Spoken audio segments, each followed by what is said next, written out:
Good morning and welcome to the March 18th, 2006 meeting of the Good Defined Contribution Plans Committee. The meeting is now called to order. Will the clerk please call the roll? Thank you, Chair. Member Rogani? Here. Alternate Member Harland, absent. Member Colville is absent. Alternate Member Zalaski. Here. Member Kang. Here. Member Tunson is absent. Alternate Member Knox. Here. Member Gardella. Here. Alternate Member Anderson is absent. Member Hoekstra. Here. Alternate Member Tran is absent. And Vice Chair Levison. Here. Alternate Member Contreras is absent. Chair, we have quorum.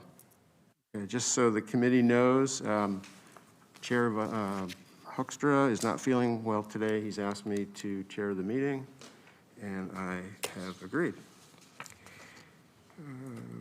So I'd like to remind the members of the public that if you'd like to speak on an agenda item, please turn in a speaker slip before the item begins. After the item is called, we will no longer accept speaker slips. You will have 2 minutes to speak when you're called on. We'll now proceed with today's agenda.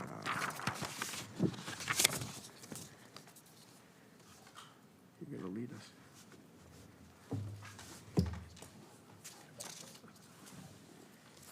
Please rise if you are able for the opening acknowledgments in honor of Sacramento's indigenous people and tribal lands. To the original people of this land, the Nisenan people, the Southern Maidu, Valley and Plains Miwok, Patwin Wintun peoples, and the people of the Wilton Rancheria, Sacramento's only federally recognized tribe. May we acknowledge and honor the Native people who came before us and still walk beside us today on these ancestral lands by choosing to gather together today in the active practice of acknowledgement and appreciation for Sacramento's indigenous people's history, contributions, and lives. Thank you. Please remain standing for the Pledge of Allegiance. I pledge allegiance to the flag of the United States of America and to the republic for which it stands, one nation, under God, indivisible, with liberty and justice for all.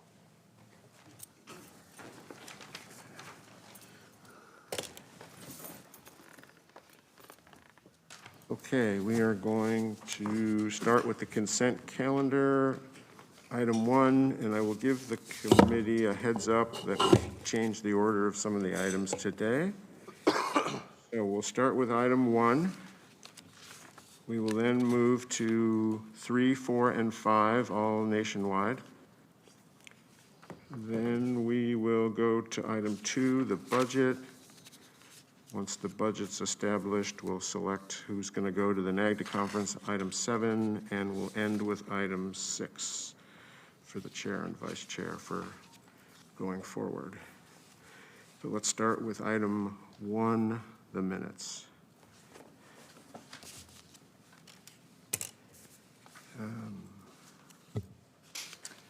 Let's see.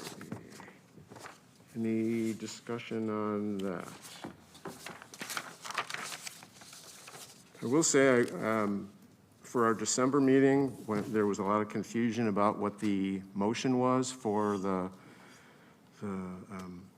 recommendation on hold status and whatnot for our funds, I went back to listen very carefully to the video, and it kept skipping over the important parts where Rosh was clarifying, Brad was asking questions, I was asking questions. So I think what's in the minutes is what we intended to do, but I couldn't verify it. I don't know if you've listened to the video. I've tried several times. I did go back and listen. I also checked in with Rosh to make sure that what I thought occurred is what occurred, and then I had provided edits. Excellent. Okay, so then we're assured that the minutes are correct. Excellent. Any questions from the committee? Any speaker slips from the public? Thank you, Chair. We have no speakers on the consent calendar. Okay. And is there a motion to approve the minutes? I'll make a motion to approve. Second. I'll second. Okay, I have a motion by Member Kang, a second by Member Gardella We're changing the process for voting now. It's a voice vote, according to the clerk. So all in favor, say aye. Aye. Aye. Any opposed? Any abstain? The motion passes 7-0. Thank you. We're now going to move to item 3. John, are you ready to talk about that?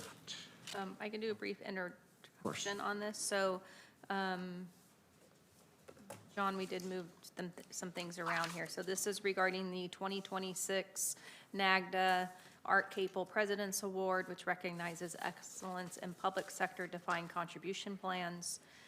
This award is intended to celebrate visionary leadership and dedication to enhancing the financial well-being of plan participants. In my discussions with Nationwide, John, and Rosh, it's my understanding that Nationwide would lead the charge on getting an award submitted on behalf of the city of Sacramento's plans. I think you might be looking at our PEP plan transition. I could be wrong about that. I'll let you speak to what you're looking at. And so John is here to just provide an overview on what that process looks like. We do want to make sure that something gets submitted this year and take any questions or feedback from the committee regarding the process. So with that, I will turn it over to John. Thank you and good morning. Yeah, so a couple of ideas we have, and we have a rough draft. So the NAGDA deadline to submit is April 10th, and we will plan on submitting not only one for the 2005 calendar year, but also one for the current 26 calendar year. But the draft that we created is roughly, and I'll read, I guess, just one paragraph. It's regarding fees and the impact that fees have really driven down costs and improved financial outcomes. And so, again, we have about a 4-page draft, and it still needs to be reviewed by Rosh. He's on vacation, and we're going to add some statistics here. But it says, through rigorous oversight and openness to innovation and a tireless commitment to fiduciary excellence, the city delivered transformative improvements that significantly reduce costs, enhance investment quality, and strengthen retirement readiness for thousands of employees. These initiatives reflect true leadership in plan governance and stand as a model for public sector and plan sponsors nationwide. And so we have examples of what these fee reductions were based on specific fund changes over the years. And the numbers will be phenomenal. And again, we plan on submitting my idea, again, a couple of ideas we had. One was the PEP. We do have some data around that. I thought the fees is a bit more impactful. And so I'll send a draft over, Samantha, as soon as it's ready, probably I would say middle of next week to review. And then we'll also need a quote to submit. So they have pretty specific recommendations and rules for these submissions, and we submit many each year for, again, our most valued clients like the city, and so fingers crossed we'll have some success. John, can you provide information on what type of quote you would be looking for, from who, what should it touch on? Sure, it's really just a quote from anyone that sits either on the committee or even yourself, Samantha, that talks about the value of the plan. We can even assist with writing it for you or anyone else. And so we usually take the first draft, and then we provide that to anyone who's interested in putting their name inside the award. So it's up to the city. Yeah. Maybe the committee can have a discussion of like a point person for me to reach out to a specific committee member regarding getting our quote done and any follow-up that we need to do directly. It's part of the with criteria, so that's something that we'll insert in to the award submission. So I'd like to cover the content first. We had a discussion a year ago. This item was on our agenda a year ago with a plan to submit last year. What we talked about at that time, as I recall, was a historical cumulative view of where we started and where we are today over the last 10 years. So really starting when Nationwide got selected in 2015 in the RFP, and everything changed in terms of transparency for the participants. Fees went down. performance of the funds that were in the lineup were improved. And I thought Rosh had some an initial look at what the impact was to participants in terms of not only savings on fees, but in having higher performing funds, what that did for the participants. A little harder to calculate, but I think I recall last year he was going to work on try to figure that out. And I think the whole history of how we've worked for the participants to give them better retirement outcome, I think that's the compelling story for, for the Art Capel Award, which is, as I recall, it talks about,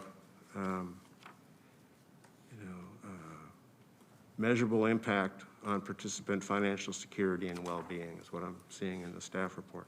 Now, it sounded like, John, that there's going to be 2 applications, and I thought there were 2 different deadlines as well. I thought one was April, and then there was another one for the Art Capel Award, which was June. June, yeah.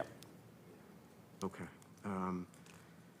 So I don't know if there's any feedback from the committee on the approach that I just. Yeah, Rosh and I did discuss too about this, and some of the data we have came from Rosh around the fees and the fee reductions that we've done sort of over the last many years. So we've included some of that in there already, but we're going to expand on it. So the draft that we have done is just something to get started, but we have definitely some work to do, but again, it'll be more comprehensive than what I discussed. And the consolidation then under one record keeper of all the plans, I mean, that's a piece that's, I'm hoping that improves customer service for our participants. Just from the transition 10 years ago, we used to have somebody occasionally in Historic City Hall from ICMARC that would be here one day a week maybe.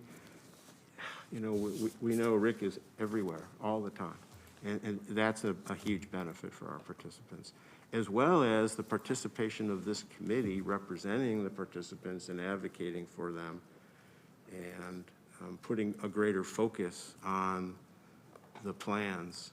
I think all of that is just as one big picture, or one big piece altogether is the story that I'd like to see told, and if you can do that. In terms of Samantha's suggestion about feedback, if that includes also reviewing drafts, I mean, is there still a problem with sending it to everyone as a blind copy and getting some feedback, or I don't know how that works anymore.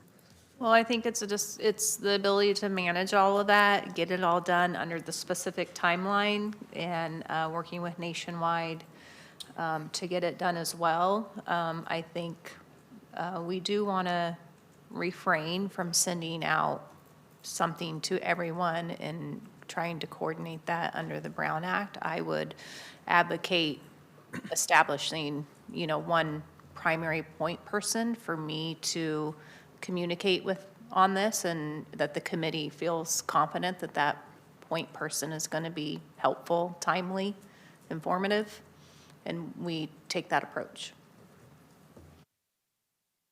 Anyone want to be that point person?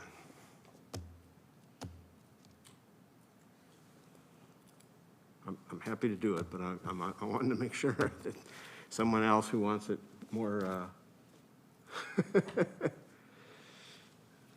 Are you raising your hand, Brian? Okay.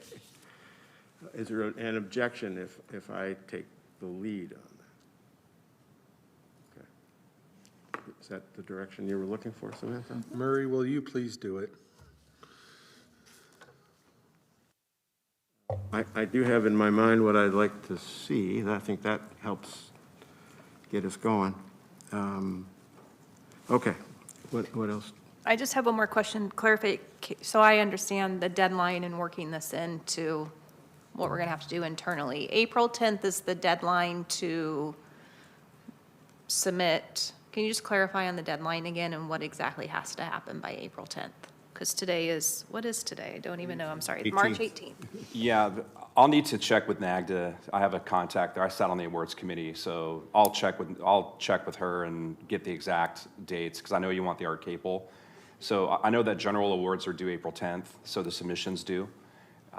But the Art Capel is a little bit later than that, so So it's June, right? I'll confirm Okay, when it's due. If in fact it has to be by April 10th, we still have time okay, to do that.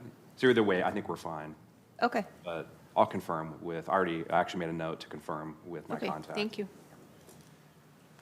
You know, my perspective is the Art Capel Award is the primary. I didn't know there was going to be something else, but I think that historical perspective of establishing the committee, improving significantly the return on investment of participants, better customer service access, you know, better funds with better performance history.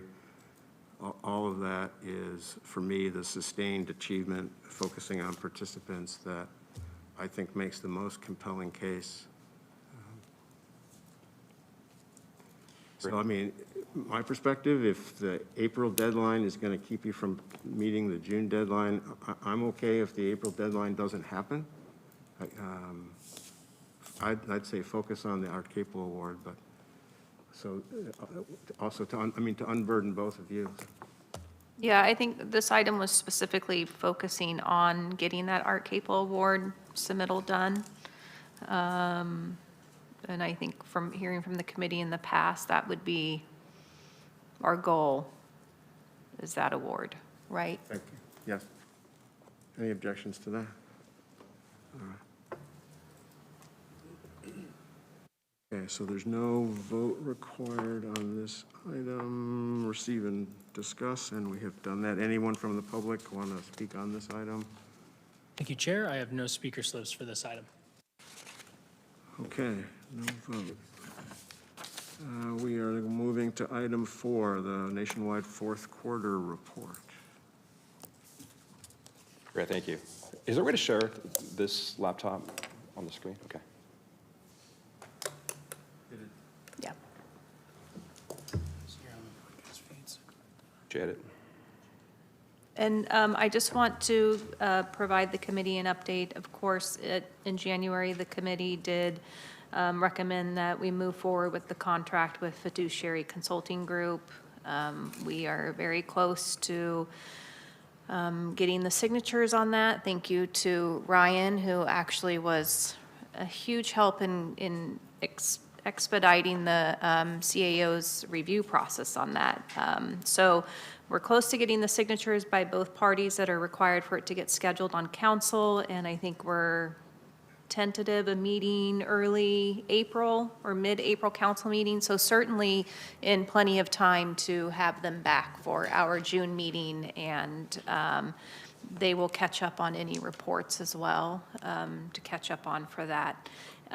But we do have Nationwide here, John, again, and their standard report that they typically provide. And so John is here to go through that report and ask any questions. Of course, this, you know, we usually look at Rosh's report, right? That looks very different from this, but this Nationwide provides these plan reports every quarter as well, and they've been included. So with that, I will turn it over to John. Thank you. We'll start with the plan summary, which hopefully you can all see on your computers in front of you. Excellent. So we break it out with the various columns. So this starts on October 1st and ends on 12/31. You can see there's the 4057, there's the 401As combined, and then the totals. So the plan started roughly $883 million way back on the 1st of October.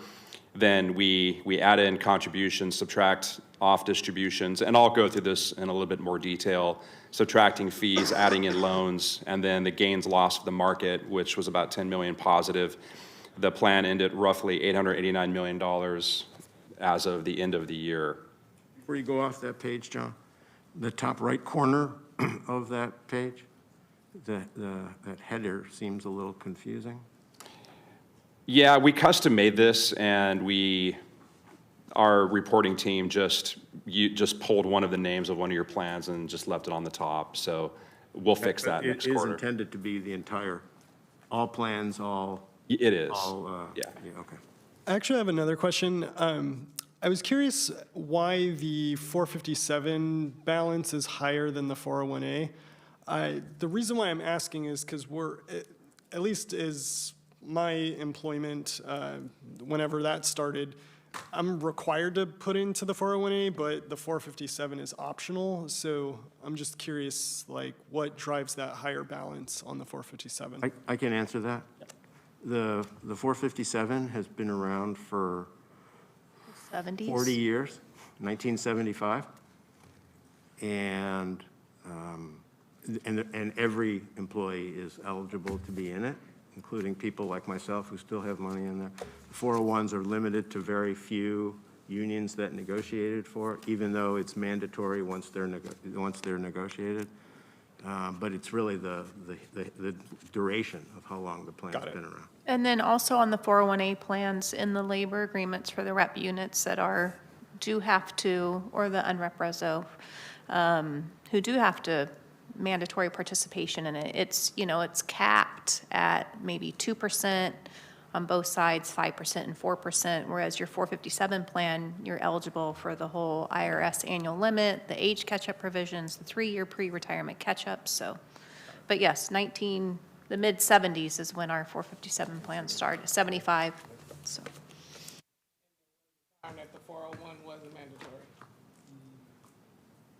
Well, the law might have made it mandatory for a while, but how we implemented it was, it was like open enrollment. You could go into it, and then you could go out of it at open enrollment. And interpretation of the law finally changed and said, if your unit's in it, it's mandatory.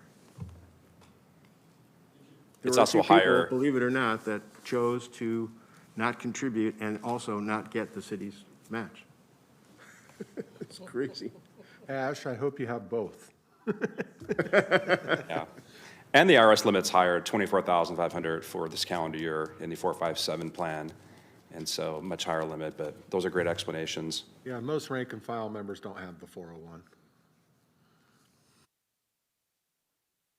Then we also have the PEP balance. I just jumped forward to page 4, so you see the very beginning balance there. We transitioned around 21 million-ish into the PEP plan back when it came over from Mission Square. So you can see the activity ended around 30.9 million. So this plan's growing pretty fast, faster than we thought originally. And then we have a breakdown of all the various PEP plans that the city offers. But mainly we focus on the 457 plan, and we did get the header right on this one, luckily. So the 457 plan, I'll spend a little more time on this as it's the largest plan. Otherwise, the report would just be too big. But I'm going to jump because we're going to talk about each of these. But mainly on the overview, when we look at this, and we have slides after this that talk about all of these various numbers, but we see the average balance, or I'm sorry, the asset balance on the upper left, and participants with the balance around 5,100. You can see the average balance right in the middle of that page, 137,000, up about $800 from the quarter prior. 54 new enrollments in that quarter. We had 56 the quarter before that.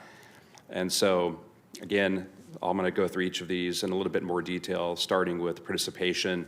The upper left, again, we have total participants right below that average balance. The median balance is right in the midpoint. So if you wanted to know, well, what is kind of the median in the plan, that's if you looked at every single balance and just looked at the one right in the middle. So there are some larger account holders that drive that average up.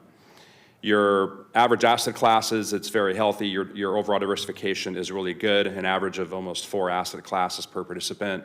That's excellent. We love to see that because, again, your employees are choosing to diversify their investments. That little wheel just shows the plan assets by employment status. And so 53% of the assets held by your participants are still working for the city. And 44% are terminated, and then we have some other, that's basically payroll coding, but so it's around a 53 to 44% split. I do have plans that have more assets with terminated participants than active, so that does exist. But again, we're focused on those terminated folks to make sure that they don't roll out. Then on the just to the right of that, we break out Roth usage, and so your participants have the ability and the election to select pre-tax or after-tax Roth as after-tax. There are 1,237 participants who have selected to invest in Roth after-tax dollars of $23.9 million. And then finally, below that, we break out our pro account, which is our fee-for-service managed accounts service, and had 1,925 participants. John, can you go back to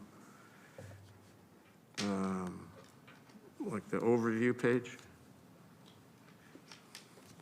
So it looks like there's more money going out of the plan than coming in, is that right? Correct, yeah. Are there any thoughts on how we could turn that around? I'm going to move to the distributions page, which will give a larger breakout of what's occurring. So if you look in the middle of the page under current period, we compare current to prior. And it's a little bit less in fourth quarter than even third quarter. But if you look at the total that went out the door is 12 million, and 7.2 million of that is rollovers. And rollovers are done by folks who have separated service from the city. And so those are, again, make up the bulk of money out. So the strategy, at least that I would see, would be to focus on the folks that are retiring or separating service. Many of them are rolling over to their new jobs. Many of them are rolling over to an existing account they have set up with possibly a financial advisor. Rick didn't have any comments in his section around that, but we see that, and we see that at every plan, not just Sacramento. We see that around pretty much across the board with large custom plans like yours. We're seeing increased rollovers and increased distributions pretty much on every plan. And so unless we can talk to them one-on-one, it's tough to stop the rollovers. And we acknowledge that, though we try. But once we get the request, we need to process it immediately. So there won't be any delays once those come in nationwide. So a strategy around that. So I've spoke to our marketing team around that. We'd like to do a campaign. That's one of our ideas. I'm going to try to have Jill out. Since we don't have any way to do virtual, I'm going to try to fly her out. She's in our home office to talk about maybe a campaign around that for this year. That was my idea of possibly our NAGDA submission for 26 would be something like a rollout or even a distribution campaign to try to limit that. But no other real thoughts around that, just that, again, most of it is to rollouts. John? Did I hear you correctly? Did you say the rollover amount is factored into the total distribution amount? Okay. Yeah, so 7 out of the 12 are rollover. So more than half of the money going out the door is from folks who have separated service from the city. Thank you. You made a comment about virtual. I didn't understand what you were saying. Yeah, if there's a way to, I know there's no way to get someone on virtually. So our marketing contact wasn't able to fly in today to the meeting, but I'd like to get her out for the next meeting to try to talk about some campaigns that we're going to focus on for 2026. Yeah, the direction's been for our Brown Act body meetings that our presenters and attendees are here. So I've been talking to John about getting the marketing director here Didn't for a we meeting have- to have a discussion. Didn't we have fiduciary training from a person in Kansas City online? How did that happen then? I can only state what I know today for current practice. If that's potentially changing, we can talk to the city clerk's office about that. It was definitely a change from during COVID, we allowed for virtual participation, and then at some point, the rules changed. Yeah. I'm talking about it last year. We had our fiduciary training was an attorney from Kansas City, and he was not here in the office. He was not here present. He was on the screen. So if something's changed in the last year that makes that not possible, I'd like to know that. But otherwise, I don't know why that wouldn't also be available to Nationwide. We can check with the clerk's office on what would currently be allowed. I want to comment, in benefit services, I do have employees who reach out to me or participants who've separated employment about their rollovers to something else. I do always remind them how low our fees are, that our investment lineup is reviewed at a minimum quarterly. that we have a committee reviewing all of this and making sure that we have a strong, suitable investment lineup that hopefully provides options for people at all stages of their life with these plans. The feedback that I get the most when I try to encourage them on the benefit of staying in our plan is, one, yes, they are often going to other employers and they just want the simplicity of managing one plan. Or if they are retired, they have multiple different types of investments, and they too are looking for the simplicity of just being able to manage all of that under one house, basically, right? Like, they might have a 401k and they have an IRA, and now they have 457 and 401a, and especially when it comes time for them to having to do their RMDs. And so that is what I hear the most, is they're just looking to simplify life for themselves and managing what they have to do and keeping it just all under one umbrella. And so just wanted to share that. Is it not possible to accomplish all of that under our plan with Nationwide? Can they roll in or are there some plans that just can't roll in? Well, if you have a balance here and you keep your balance, then you'd be able to roll in. But if you took a full withdrawal, then you would no longer be able to. But I meant if someone's talking to benefit staff and says, I want to move it all to one place, can the answer be, sure, move it all here?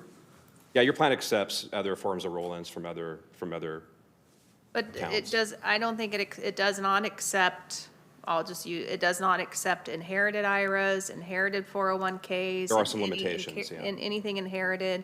I was under the impression you can't roll in like an individual IRA into the 457 plan. Yeah, it would have to be a 403B, 401K. Yeah, it's very specific Or plan types 457, that can yeah. roll in. Correct. So, and that's where this comes on people who worked in the private sector or just whatever. They're looking, the feedback I get is they're just looking for simplicity to be able to manage this under one. People are looking for advice, and they're being heavily solicited by friends, family, relatives, because these balances going out the door are typically your larger balances, and because they've worked their careers, usually, not in all cases, but everyone wants these accounts to roll over for themselves because their financial advisors are making commissions in many aspects and situations.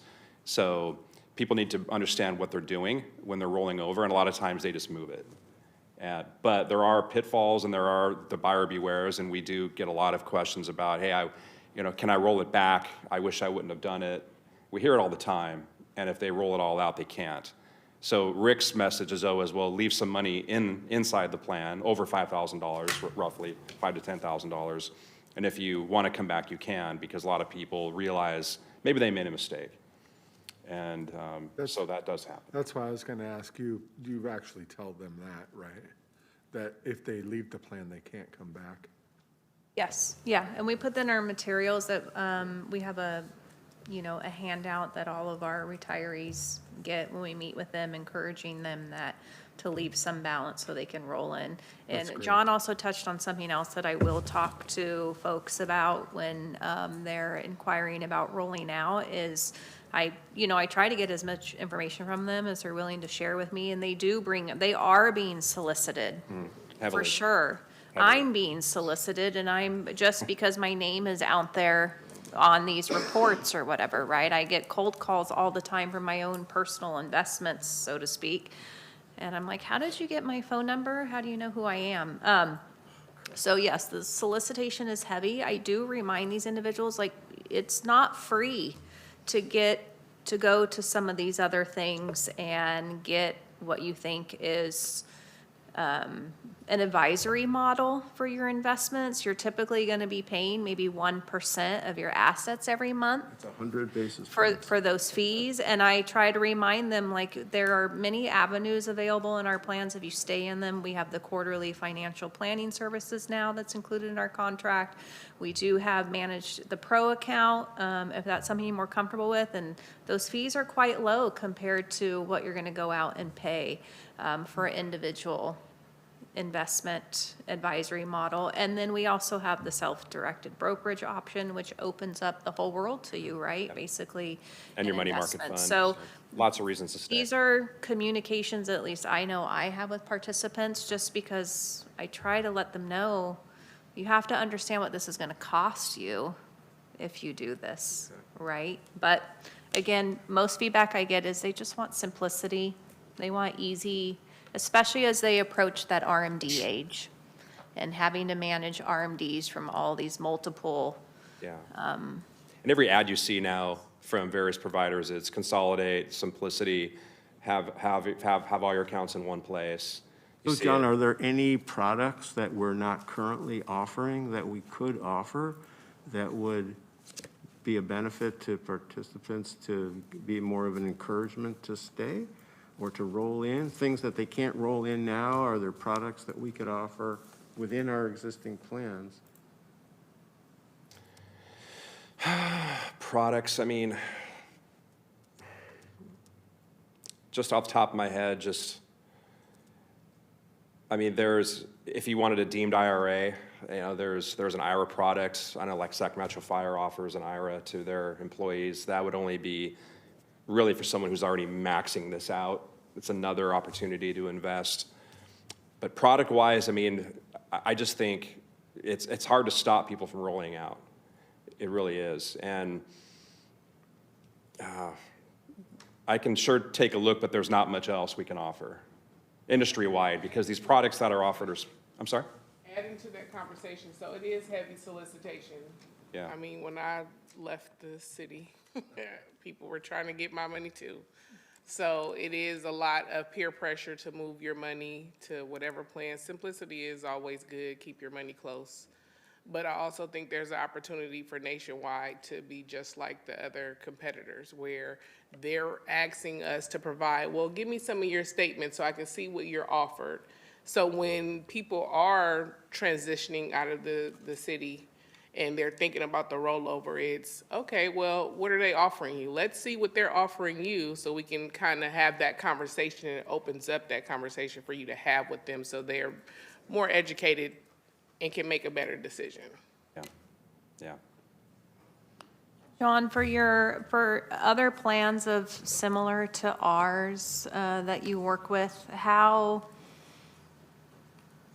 concerned are they related to these rollouts? Is this a big topic of conversation for them? It varies. I was at a large county plan a couple weeks ago, a couple billion in assets, and not a care in the world. It's usually highlighted by someone like Rosh, when he does his cash flow. The consultants usually pause and say, take a look at the trend, and it sometimes can be alarming, depending on the numbers, right? But I'm seeing it negative almost across the board. Rollouts and distributions are up, and I think it's just the economy. I mean, sometimes I do have a plan in Central California that has never been cash flow negative, and we can't figure out why. It's just that in 15 years, they've never had a quarter, and I went back and looked. It's just the personalities of your employees when they leave and the choices that they make. But are they concerned? I mean, they look at patterns and trends, but at the end of the day, there's nothing they can really do. Except for educate. We do that. We have the best rep in the entire country having these conversations day after day after day. Rick is heavily focused on keeping money in the plan, as we are too. I mean, we send out emails up to monthly for anyone over 50 to let them know that they should stay in the plan. So our target marketing changes as you age to convince folks and educate folks to leave the money in the plan. So. But I would say it's mixed. I have a lot of plans that care heavily and a lot of plans that they really don't. Yeah. I know Rosh highlighted there was, just a few years ago, more money was coming in the plan than going out. Yeah. And he indicated that when we're looking for a record keeper, and a record keeper wants to decide, should I try to get the city of Sacramento's business, the fact that the plans are growing in size, and if it's an asset-based fee, that means the income to the record keeper is going to go up. That's very beneficial to the record keeper like Nationwide or Voya or the other Anyone, yeah. companies. So I assume the opposite is true. The money's going out, you want our business, and you know that your income's going to go down when you take our business. We take it personally, and we want to keep everyone in the plan. I can't imagine why you'd want to roll out personally, especially here. With the fees you have and the oversight you have, the investments you have, there's no reason to, really, unless you can find something better. But a lot of people just don't take the time to really investigate or compare the two, put it side by side and say, what am I going to pay at my next provider versus what am I paying here? A lot of people don't even know what the fees are. So it's partly education, sure. But we're heavily concerned. I mean, we don't want it to lose anyone. I have a question. So as Samantha mentioned, like when people go to retire, a lot of times they want to consolidate and maybe they can't roll in like, I don't know, like I have TSP from the military. I don't know if I could roll that into this account. I haven't looked into it, but what I see in our members at the fire department specifically is a lot of spouses are employed elsewhere, and the spouse and our member will go to like a Schwab or a Fidelity to move all their funds into one. There's no ability probably for us to roll a spouse's 403B into this account because it's just under their name. So I think at least with our members, that's what I see a lot of them coming out for, is to go put all their money in with their spouses into one account for the two of them. Yeah, it happens. We have meetings with Rick to try to retain our members from pulling, and we explain the fee process and everything. Like if you do go to Schwab, you're going to pay. Yeah, Rick meets with every department about it. Yeah. So it's a heavy focus of his, absolutely. Yeah, appreciate the comment. Well, I know part of the contract with Nationwide is marketing plan. I'm hoping that sometime this year we come back with a report to talk about what our marketing should be, and Yeah, maybe yeah. we can develop some plan on this subject, or we'll come up with a better subject. Great. So since we're on this page, you can see RMD is the third line down, also went up considerably. That's required minimum distribution. Fourth quarter is always the largest of the year. Most people wait till the fall, late fall, to take those out. So roll-ins were up, RMDs were up. Most were up, except for self-directed. We had fewer transfers into Schwab in the fourth quarter by about 900 grand. But this gives you a little bit of a pattern from last quarter to this quarter. But it's about the same overall as it was in the third quarter. Just the numbers shifted a little bit. So we'll move up. I'm going to jump back up to optional strategies. And optional strategies, this is page 10. The only thing to point out that we haven't pointed out is on the kind of the top row, the Roth average balance. We've looked at Roth money, Roth participants, the Roth average balance of around 19,000. And then below that, we have your self-directed brokerage account information. Schwab also provides their own quarterly report, but there's about 12.7 million with Schwab. 66 participants use Schwab, and you can see the average balance is much higher than the average balance in your plan, which is usually always the case. Every plan I have, their Schwab balances are going to be larger, and so just wanted to point that out. About just under 200,000 for those participants. Money in, we've talked about money out, but money in. So in the middle of that page again, current period 8.3 came in, 10.4 came in last quarter. The salary contributions is roughly the same. We had fewer roll-ins in the fourth quarter than we did the third quarter. And then if you look at that little wheel chart down below, then it shows where the money is coming in and what investment options. And so we don't label this perfectly, but if you look at the bottom of the wheel, 31% of all new money that's coming in is going into large cap stock funds. Roughly 28% is going into a target date fund. So those are the two most popular investments, at least for new contributions coming into the plan. And like most plans, the other investment options aren't as utilized. So for example, small cap, mid cap, not really utilized much. Fixed assets, so people who want something safe, only 6% of new money is going into something safe. So your participants are heavily utilizing the market, whether it's equities or fixed income. So it's about a 94 to 6% ratio. So they're taking advantage of the markets.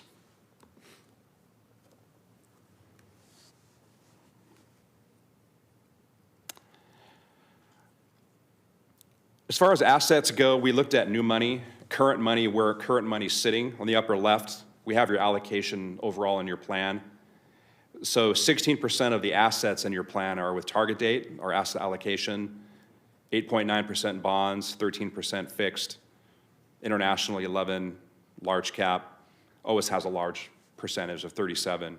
So again, this is with existing money in your plan total, and then we break it out again by participants in each asset class and then percentage. So we won't take a deep dive into this, but just wanted to share that overall statistic around where the money is currently sitting in your deferred comp plan. And then we list it out by fund. So what is the most popular fund in your plan? Rosh also does this with his report. Nothing new. The only difference is that we add participation. So if there's ever a fund change that needs to be done, we know how many participants are going to be receiving the nationwide flyer or mailer and or email that we send out, the notifications. And then we look at trends in the far right column, how many transfers kind of net happen in each of your investment options. So no big numbers to really talk about, no big trends, but just wanted to again share your investment options from the most popular down to the least popular, down to that 2070 for those very young participants who are just starting their careers. The target date funds as a whole, just not particularly popular. Not yet, but they're growing. We're going to see the numbers growing. The trend is, again, more contributions in. So I think over time, those numbers will be growing.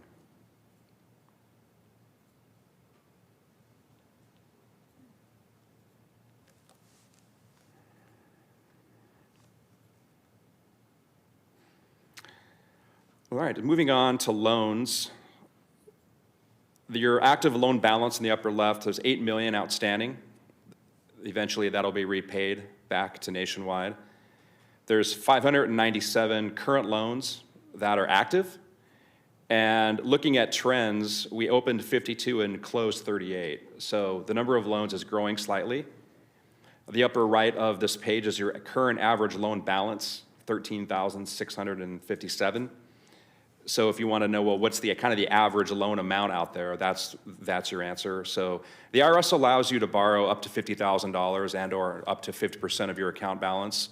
So your participants are roughly in line with what we see with other large plans across the country of your same size. It's about the same. So it's around $12,000, $13,000 per loan, and you're no different than other plans. Your plan allows two types of loans: general purpose, which is for any reason up to 5 years, and or primary residence, which is up to 15 years. So you can select which one works for you. Again, it has to be your primary residence. You don't have to do 15, you can do something up to 15. We have loan modeling on our website, as well as our call center to let you know what your payment would be. So again, those are your options. Not much else to really talk about, except for we dispersed $882,000 in loans and received back $933. So. And any participant can take a loan, or do you have to be actively employed, working, contributing? You mean as far as folks that are terminated? Yes. Yeah, I believe we set that up to allow. Okay. Yeah. So to me, that's another benefit of keeping your money in the plan. I don't know whether the other places people are rolling them out to allow loans like this? Yeah, the committee, we amended the plan a few years ago to allow separated employees to take loans with the hopes that, too, kept them in the plan.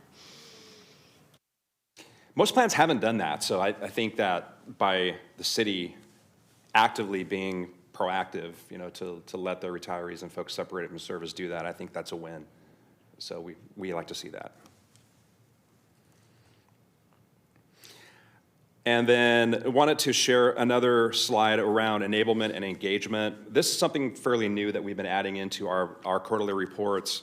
Things like e-delivery. So how many city participants have opted out of paper? Well, 75% of your folks don't want paper. So when we send notifications out, they're going to be electronic. Online accounts, Rick's heavily focused on this. Every time he meets with one of your employees, the first thing he asks is, well, do you have an online account? And if they don't, he'll get them set up. So 86% of your total number of participants have one. Distributions, most are being done online nowadays. So that's also a great thing. It's much safer and faster. On the upper right, we have 95% of your beneficiaries on file. It's about as high as we've seen. It's hard to get above 95%, though we'd like to, if possible.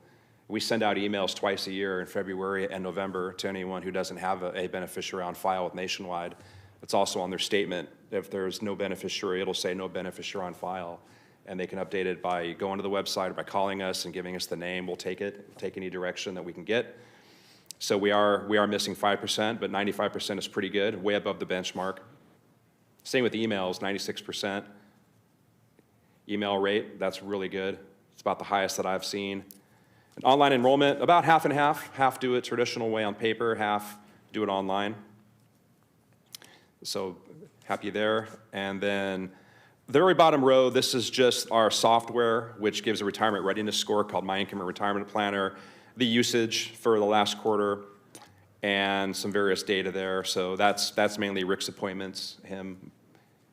He's also heavily focused not only on e-delivery and things like online accounts, beneficiaries, but also our software, which gives you a retirement readiness score.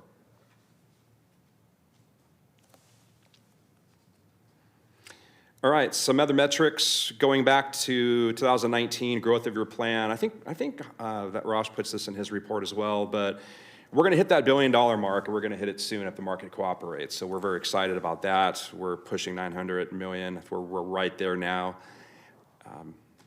Pro account activity, we were asked to add this into our reports, which we did. This again is our fee-for-service managed account product. We just list assets and participants for all of your plans, the totals in the far right column. So we added that in to make sure that there's information. Our CFP summary, again, we're offering CFP services dedicated to the city through a dedicated financial planner who lives in Sacramento, and we hired this person to be in Sacramento specifically for your city. And this person's services now are Northern California block of business, but we have reserved him for you, and we reserved, I believe it's 5 days a quarter for his services, and this is, again, free financial planning to anyone who wants it. We've always offered it, and we offered it through our call center, and we still do. So if someone can't meet with their dedicated financial planner, they can still set up an appointment to set up a virtual meeting. But this just shows the totals, kind of that third row from the bottom, that 2025 year in review. We had 115 scheduled meetings. 92 of those were initial meetings. We had 54 data review meetings, some education meetings, 17 plans were reviewed, and then we had 7 cancellations in his schedule. The plans are the full financial plans. So in order to get a full financial plan, there's a questionnaire. It's usually a couple of meetings to not only set it up, but to run it and then review it. And so this is in addition to what Rick offers. If someone comes to Rick and says, I want a financial plan, Rick will then refer them on. So this is in addition to Rick's statistics. We'll get to those in a second. First, we wanted to share website activity. So on the left-hand side, we had 16,830 logins in the fourth quarter, less than we had in the third quarter by about 5,000, but are really 4,500. And what are folks doing when they log in? We had 19 change our allocation, which is future contributions going into different investment options, 468 deferral changes, and 15 exchanges, which are fund-to-fund transfers from one fund to another. And then our call center metrics to the right of that, far right column, we received 1,209 phone calls in the fourth quarter. Change from the last quarter. What happened? I saw that. Don't know, to be honest. But it was a large change. Yeah. And calls abandoned just means they hung up before they reached the service rep. I can comment. I was having trouble logging in. Maybe you had a bunch of calls for that. I know I was having trouble logging into my account. So Maybe I wasn't alone. 1,200 Brad calls into. Yeah, I called 1,218 times. No. Right, so Rick wanted to provide his service recap. Rick is as you know, he's a very special person. He's out there at 5 in the morning. He works late at night. He goes everywhere. He had 304 individual consultations. He had 7 on-site meetings, 31 site visits. He also wanted me to say that he was at all 6 fire captains meeting at the fire department. And they're heavily engaged, as always. Rick's one of his favorite locations to go to. He did a lot of education campaigns, flyers, emails, calls. You can see he had various webinars in the month of December. He also sent out ongoing emails to new employees 2 times a month, various follow-up emails reminding for new accounts to try to get enrollments. Did some rollover mail campaigns. And then on the right, all of his work sites that he visited in the 4th quarter. So various fire stations. He likes to see every fire station several times a year, and he gets there. South PD, North PD, fire headquarters, again, fire captains meetings, pretty much everywhere. And then recurring sites that he visits every single quarter. You can read the list. Rick knows everyone, goes everywhere. If you need him, let us know. Any questions about his activity? Yeah, so it's something to brag about. The Art Capel Award. We'll try to consolidate this in, yeah. So I'm gonna pause. I know we've discussed a lot. Wanted to see if there's any other questions about any of the data. Overall, your plan is exceptional. All of your metrics are second to none. Your average balances are high, your deferrals are high, your folks are contributing, they're investing properly, they're being seen by Rick, they're calling in to the call center, they're using the website, the tools and services they have available to them. Not much else to say. I had a quick question. Appreciate all the information that you put together. Going back to where you listed the contributions, where they're going primarily into large cap. Most large cap funds are heavily weighted toward a small number of holdings, Like the S&P, yeah. Yeah, right. So is there any thought or consideration of maybe diversifying some of the options, some of the things out there to kind of hedge against, say, if, NVIDIA tanks and takes half the market with it? Is that, something that could be out there, something we could discuss and maybe offer that? Yeah, so we offered last quarter, on December 2nd and December 9th, we had presentations. On December 2nd, it was about enrolling, but a lot of that is investing also. It's all mixed in. And then on the 9th, we had one just for investing. On the 11th, that's also investing. So we're trying, we're doing specific seminars for that exact topic. Yeah. Because in the old days, I've been doing this a long time, it was always fixed in large cap and nothing else, right? So we're moving away from that trend into other things like target date funds. And so the numbers are moving. They haven't moved as fast here as some other plans, but they're moving. And they're moving into target date funds. So the trends are happening, just not as quick as probably they should. Right. And Okay. we do have that as an item for Rosh to discuss at the June meeting. Yeah, I mean, I think that'd probably be helpful, Right. Yeah. Definitely, especially if the most of the money that people are contributing is going to the one area, try to get that diversified as much as we can, especially current market conditions, who knows what direction we're going, and if AI doesn't take off like it should, and, we could see some definite, things that people may not want to have to deal with, and always having more options would be better for that. Agree. Just in general, how do you feel about having 3 funds in each category so we don't overwhelm participants with too many choices? Yeah, I mean, I think that's definitely a good idea, a good start. It's what those 3 are. Right, yeah, we have to make, we'd have to analyze and make sure there's not too much overlap in them, make sure that they're if we had 3, they all 3 offered different things based on, so if in large cap somebody has different objectives than just putting it in the 7 biggest names they could find, yeah, definitely, that would be helpful. I do have a thought on this, which is, I think a lot of it goes back to the investment policy statement, and that policy basically outlines 3 tiers of funds. Tier 1 is the target date funds. Tier 3 is the Schwab or the personal choice retirement account, self-directed accounts. What we're really talking about here is Tier 2, which is when you log into your Nationwide account, what are the funds that you have available.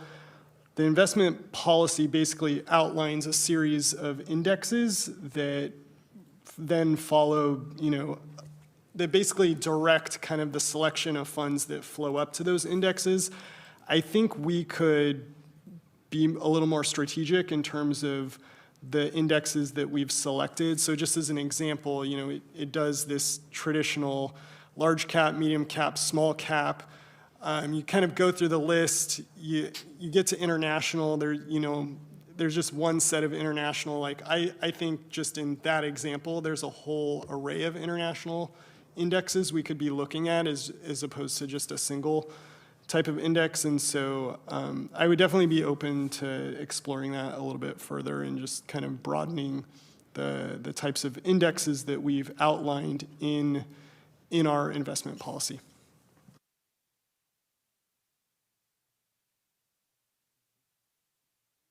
Other questions for John?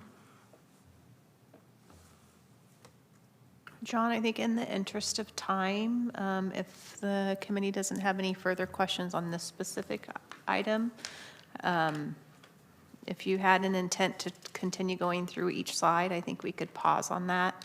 And they have all the materials, and then, because we want to make sure we give enough time to the survey results and discussion surrounding and the other items. So, but any other comments or questions on this item? Anything from the public on this item? Thank you, Chair. We have no speaker slips. Are we ready to move on to? Okay. Next item then, this was a receive and file, no direction. Oh, I'm sorry, that was no. Normally with Rosh, we've got direction, but not on this one. No direction, other than we talked about some future topics to cover. Okay. Okay, survey, item number 5. Yes, so John's going to review Nationwide's 23 and 24 participant survey results. Also, I think the committee, we need to touch on and have Nationwide maybe give an overview of kind of what their standard survey looks like that goes out to participants, where he's going to discuss the results of those today. And the committee have a discussion today on any additional types of surveys that the committee may want to accomplish or touch on in the future that is outside the scope of Nationwide's just traditional participant surveys. And maybe we can learn a little bit based on that discussion. Maybe we can learn a little bit more from John today on the ability for Nationwide to do other types of surveys. Is there a cost associated, or is it something where the committee would need to figure out some other method to conduct any other type of participant surveys that it wants to do? So with that, I'm going to turn over to John to, the primary thing right now is just to go over Nationwide's 23 and 24 survey results. Yeah, and the quick answer is we have standard survey questions, but if the city wants to modify those, to review those, we can. And we just got the 2025 survey results back in the last week, which I have not shared, which I can put on a future agenda. We have a new survey vendor, so our surveys have been expanded from the 23 and the 24 version, so more data. So Samantha, I'll share that with you since we just got it back. But your survey results in general are very good, and I won't read everything, and it's fairly short, but some key takeaways: your plan participants are satisfied overall nationwide. More describing the quality and partner of services delivered as excellent, and I'll share again those stats. High advocacy and likelihood to remain with the plan after retirement.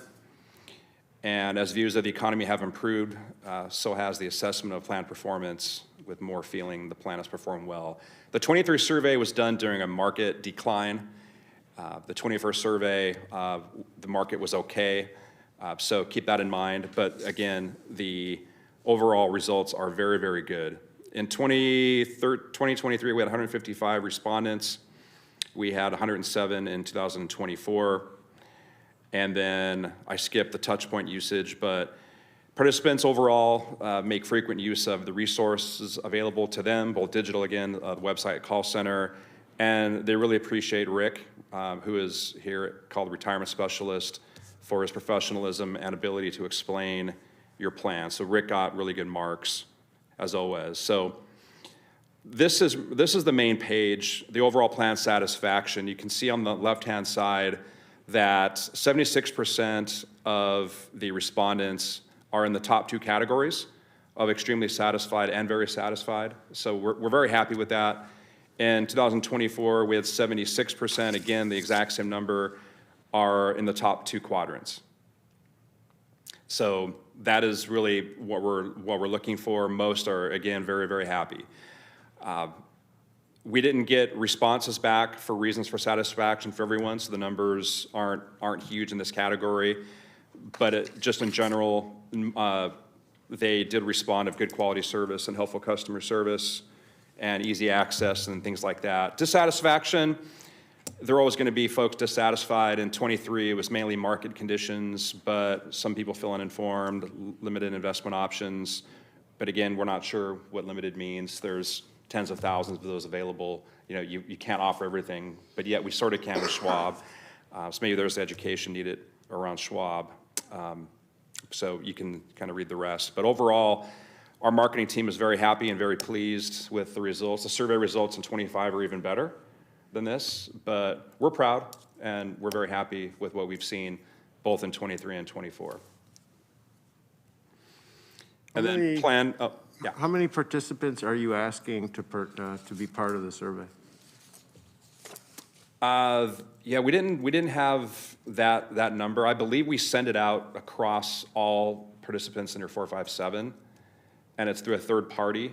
So we've heard that not all emails either go through, some go to spam, but we're seeing roughly, I think in 25, I need to look and see how many we got. I know that Brad asked already. I'm not sure of that number, but I'll find out. You're saying you sent, I don't know, 4,800 or whatever emails out and only Yeah, and 155 people I'll double check responded?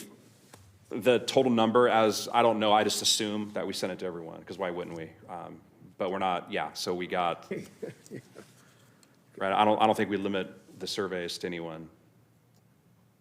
So does anyone on the committee remember getting an email asking for, okay. I completed my survey. All right, excellent. And you are a decision maker, yeah. I completed my participant survey. Maybe I did and I don't remember, or? Yeah, it doesn't, again, it comes from a third party, so it might be why. It doesn't come from nationwide, so. What is T2B in the chart on overall plan satisfaction? T2B is the top two benchmarks, extremely satisfied and very satisfied. We combine them. Can you put a key somewhere? So I searched for what that meant and I couldn't find it. Yeah, the 25 version does. It's a little bit, again, more, you don't have that in front of you, but the survey that we just completed has a little bit more detail on that, and it has a better legend. So it'll have better explanation as to what that is. A little surprised that top two boxes. only 8% of the people are satisfied because of low rates and fee structure. I mean, maybe they just really don't understand. Again, the 23, the market was down. Everyone was mad. It was bad timing, Okay. but and we still scored well, which is kind of the beauty of this. But I agree. People don't understand. We wish they did. There's not still any resentment from 10 years ago when it went from never appearing on their statements to suddenly seeing a fee on their statement. People got upset then. I never hear anything about that. I don't think the majority of the plan participant population understood one way or another. I recall back in December, or whatever would have been that first quarter, I think in 17, where we all saw our statements for the first time, fielding some phone calls around that. I thought this was free. Right. so that was explained, but that's not something I ever hear. Yeah. I don't think, the conversations I have, the everyday participant is just putting their money in, never logging in, not looking at it, they're like, I start hearing more as people are getting closer to thinking about retirement and do I have enough money to retire? That's when they all start really paying attention. At least that's my experience here. Yeah, if you took a poll and say, what's your fee on your deferred comp plan, I don't think anyone would know. Yeah, no. To the dollar, I mean, yeah. Well, at least it's on everyone's statement. I mean, Yes, it's- thank goodness. It couldn't be any more clear if you wanted to find it. Yeah. But that's a huge change. For me, that's another benefit that we can add to our award. I mean, it was hidden. It was hidden, people didn't know what they were paying, and now they do. And, Samantha talked about paying 1% for an outside advisor. That's a 100 minimum. basis points. Yeah. We're charging 1.25 basis points, and someone would prefer to spend 100 basis points. Yeah. Look, I get those solicitation calls regularly, and they push and push, and they're gonna give you everything if you pay them that, but, Foot Yeah. massage, yeah, so. People have relationships, and people want advice. So for us to do any kind of a customization on a survey, what would that require? Nothing, just some input. When we get ready to launch the survey, all I have to do is send over the sample questions, and then if the city wants to modify those. I've done that with other plans, and they like the questions, so I haven't ever had a plan change it or even modify it, but we're happy to take input. Do you ever put questions in, and this is done in political surveys, I think they're called push results, where you're trying to get a message out, and so you ask it in a question to raise an issue? Like, do you like the fact that, our fees are so low? I mean, or do you like the fact that if you roll out and you don't roll everything out, you can still come back in? I mean, just to ask a question that they might not even know that there's a feature there, but it at least gets them thinking about the issue. Yeah, we can get, so Samantha, I can get our survey, I have a survey contact, and we can get him on to maybe our next monthly call, and we can walk through what the options are. We use a third-party vendor for those surveys, and I'm not sure, I don't know enough about it to know if they're limited as to the type of questions. It has to go through our compliance team also, but I don't see why not.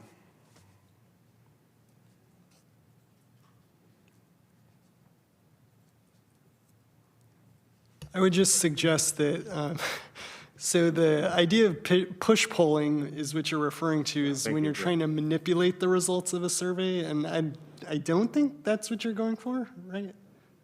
Not to, well, possibly You kind of want I to am. separate the Possibly I am. marketing strategy from your objective. You want your polling to be objective so that you're Yeah. getting a true visibility into what the sentiment is. You don't want to push it one way or another, but I don't want to push the answer one way or another. I want to push that information out, and then people can understand that there's features there that they might not have known about, and the potential benefit. And then if they say, I don't see that as a benefit, then we'll know, well, that's not going to work when we try to encourage people to stay in the plan. But, I'm not trying to manipulate the answers we receive. I'm trying to manipulate information that our participants have. Thank you for asking for clarification. Maybe we use the word promote information to our participants. Well, I think maybe because we're talking about how 8% only were happy with fees. It was probably higher than that, but it looks like people could only choose one thing when they chose what they were most happy with. So that could reflect the last thing they did or the last person they talked to. Is there a way to maybe make it so they could choose 4, 5, 6 different things if they're happy with all of them? And then that would give us an indication, maybe Yeah. 70% are happy with the fees. We'll check again. We have a new vendor it's a bit more comprehensive, but I can definitely check to see, because I don't know enough about the old surveys to know. Right, yeah. Yeah. What about any questions that's just other data gathering for us? Like, I look at my statement quarterly, once a year, every few years, or any kinds of, maybe other types of questions that help give us more information about what participants are actually doing? Would that be beneficial at all? No? Just putting out ideas to consider. We'll for do a deep future. dive. His name's Okay. Mark sorry, Scott. I'll get him on a call and we'll figure out what it is that we can do with the surveys. Yeah. Maybe just as information for us, maybe not for us to have a discussion at our next meeting, is just, what's the survey look like? You know, what are the questions, how many are there, so we at least know if we try to make any adjustments, what we're starting with. Are you talking maybe bring a sample survey to the next quarterly meeting? Yeah, it could just be an attachment to the report, just as an FYI, and then anyone. Yeah, I'm sure I could get I think there were like 5 or 6 questions, but I can definitely see And what do those they were. think that 20 questions would take the participation rate way down? Let's not do that. I was just going to make a comment about, there is a balance on how many questions before someone gives up Oh, yeah. and they don't finish They say it. it takes 15 minutes to Yeah, answer. we It's- don't- we're not gonna they- get many. Yeah. I'll find out. I honestly don't know the exact numbers for 23 and 24. I wasn't provided the details, but for 25, I think we have more of those details that you're looking for. And it's more pages than this, I so. mean, I don't want to do a lot of tinkering if Yeah. we're going to make it worse. But I want it to be valuable of something that we want to know. Okay, any other member questions or comments? Anything from the public? Thank you, Chair. No speaker slips on this item. Okay, then we are done with provide direction. I think we've provided some direction on item 5. Okay, we are going to circle back to item 2, which is the budget. You gonna move chairs or? John, are you willing to sit in that chair and pull up this next report too for us? Absolutely. Or I think I just can come down minimized and it. do Let me it, but Yeah, happy to. Let me go to the, hey, happy to help. Let's see here. Let me close this yes. and this and this. I Let me think I come closed down the and wrong help you. one. Oh, Jacob, are you helping? Thank you, Jacob. Yeah, I think I closed the agenda by mistake. All good.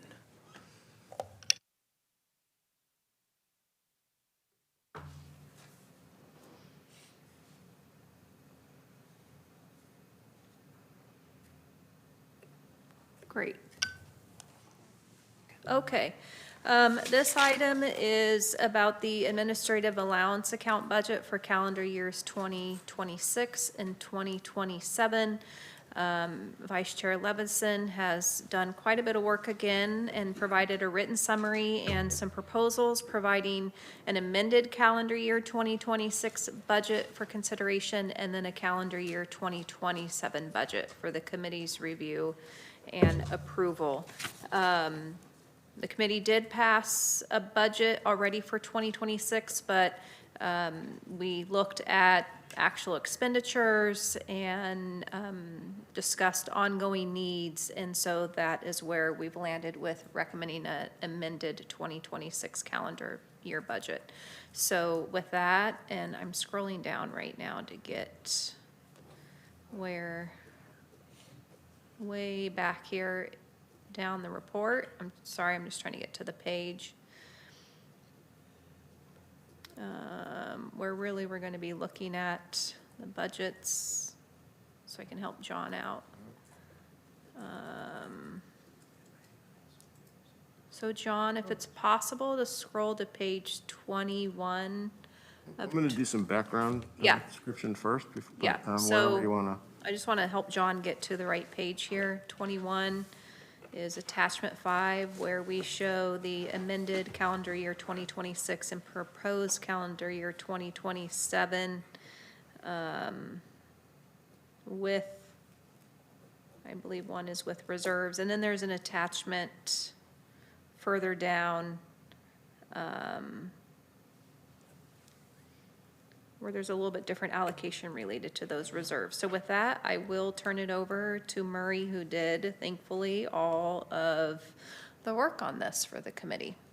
Thank you, Samantha, and thanks for working with me, and I'll go into some detail. The first thing I want to say is in the staff report itself, it says that there are 2 budget options for consideration and items in attachments 5 and 6. They're not really 2 options.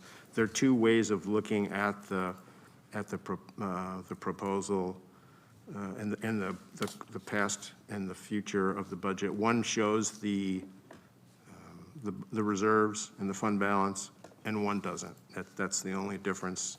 So attachment 6 was meant to focus on strictly what's the budget, with not looking at the just deleted lines, rows from the report. That's the only difference.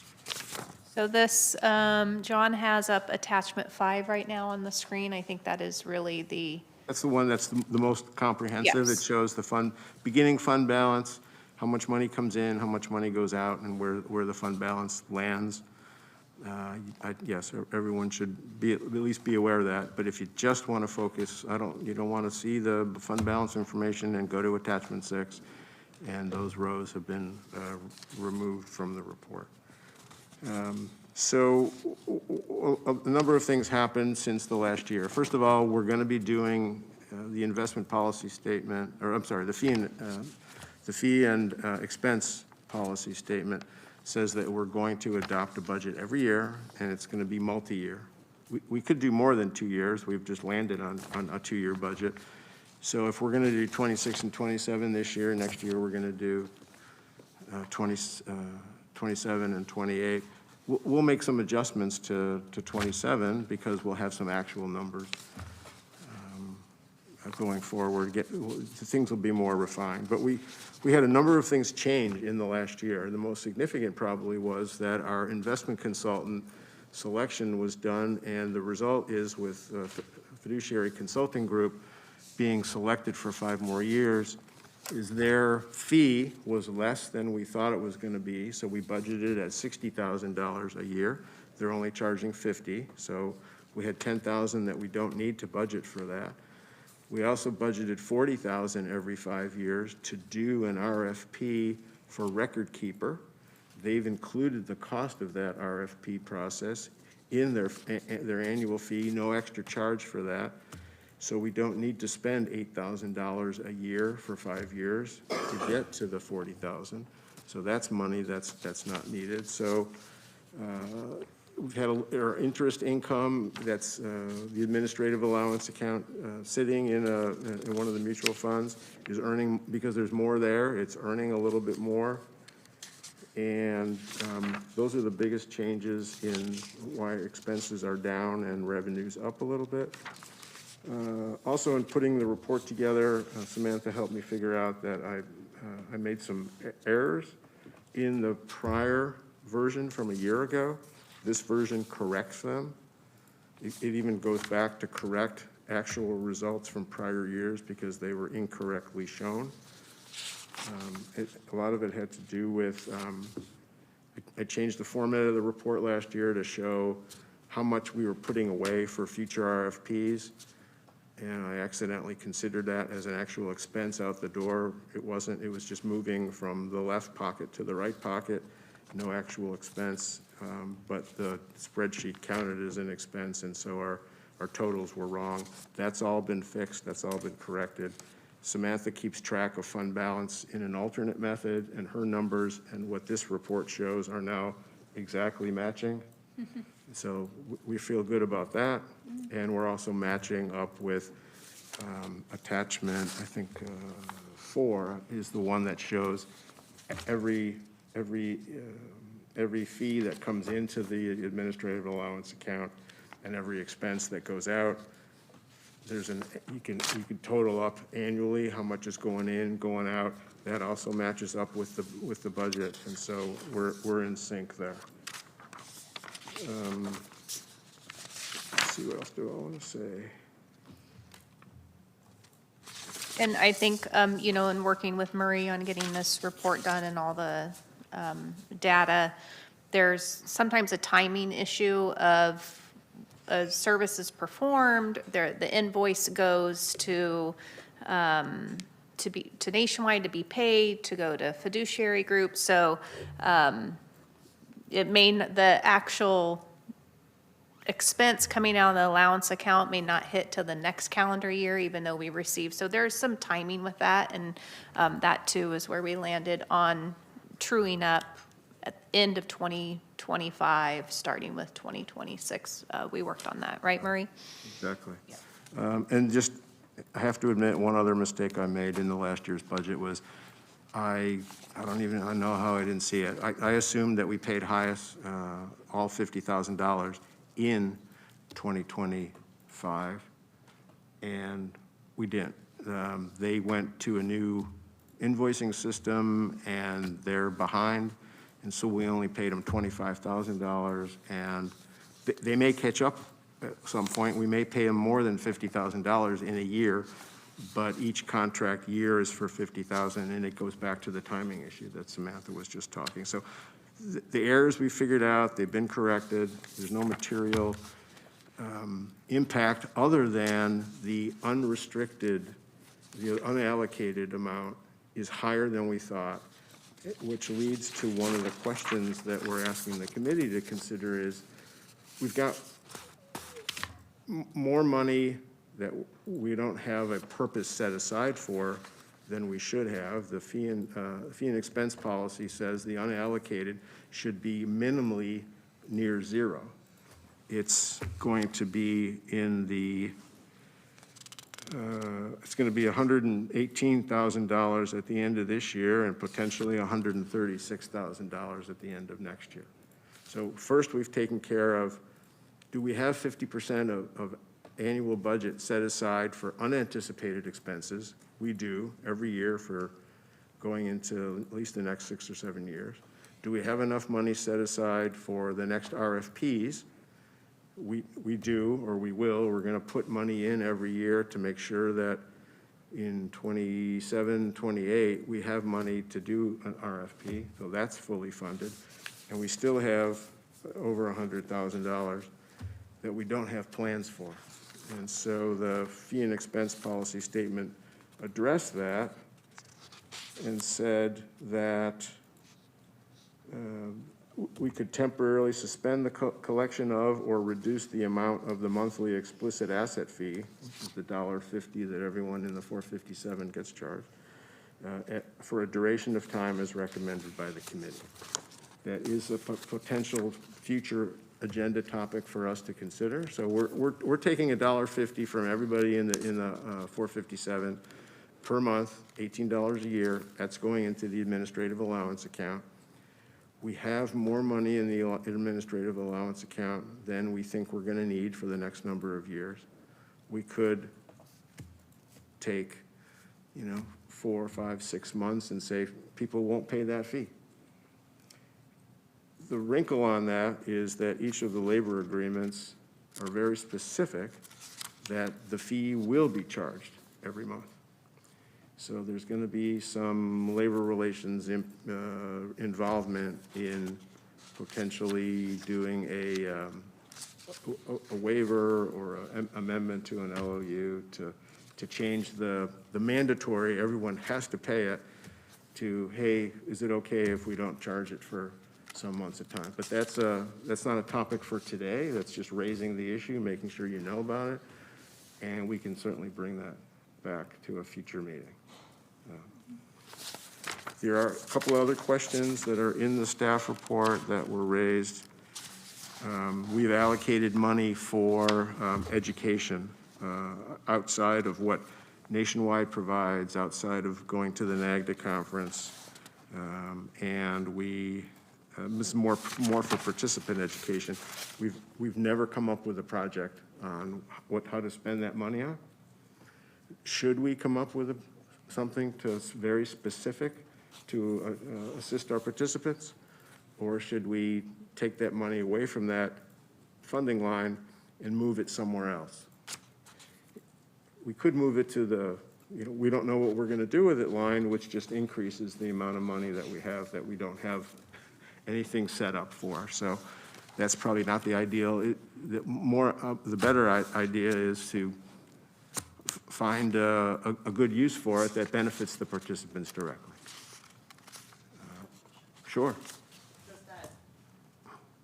Does it have to come from Nationwide for those education? No, this is, no. I mean, it could be, I don't know, I've heard of other plans, you know, I don't know, giving a $25 gift card if you take these steps to, you know, make sure that your financial plan is on track. I mean, there's a whole host of ideas. I haven't thought them all through, and probably things that we haven't thought of,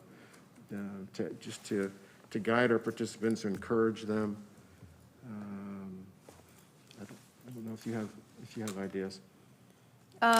No, I mean, in this past year, we did use some money for city-driven communications about the transition of the plans from Mission Square to Nationwide, postcard mailings, letter mailings. That was approved by the committee to spend some money out of the admin allowance account budget to do that. So it could, you know, I think we would also want to hear from Rosh on what some of his other plans have done, figure out what we want to educate participants on and the best use of money surrounding that.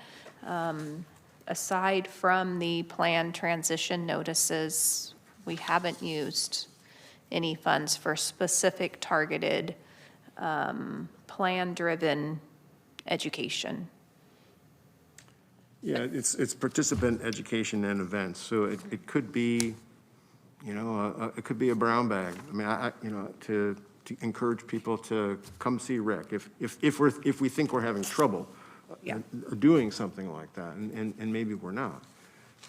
But it's all participant-based. It's not, or we give it back to the participants by not charging them the fee for, you know, some months.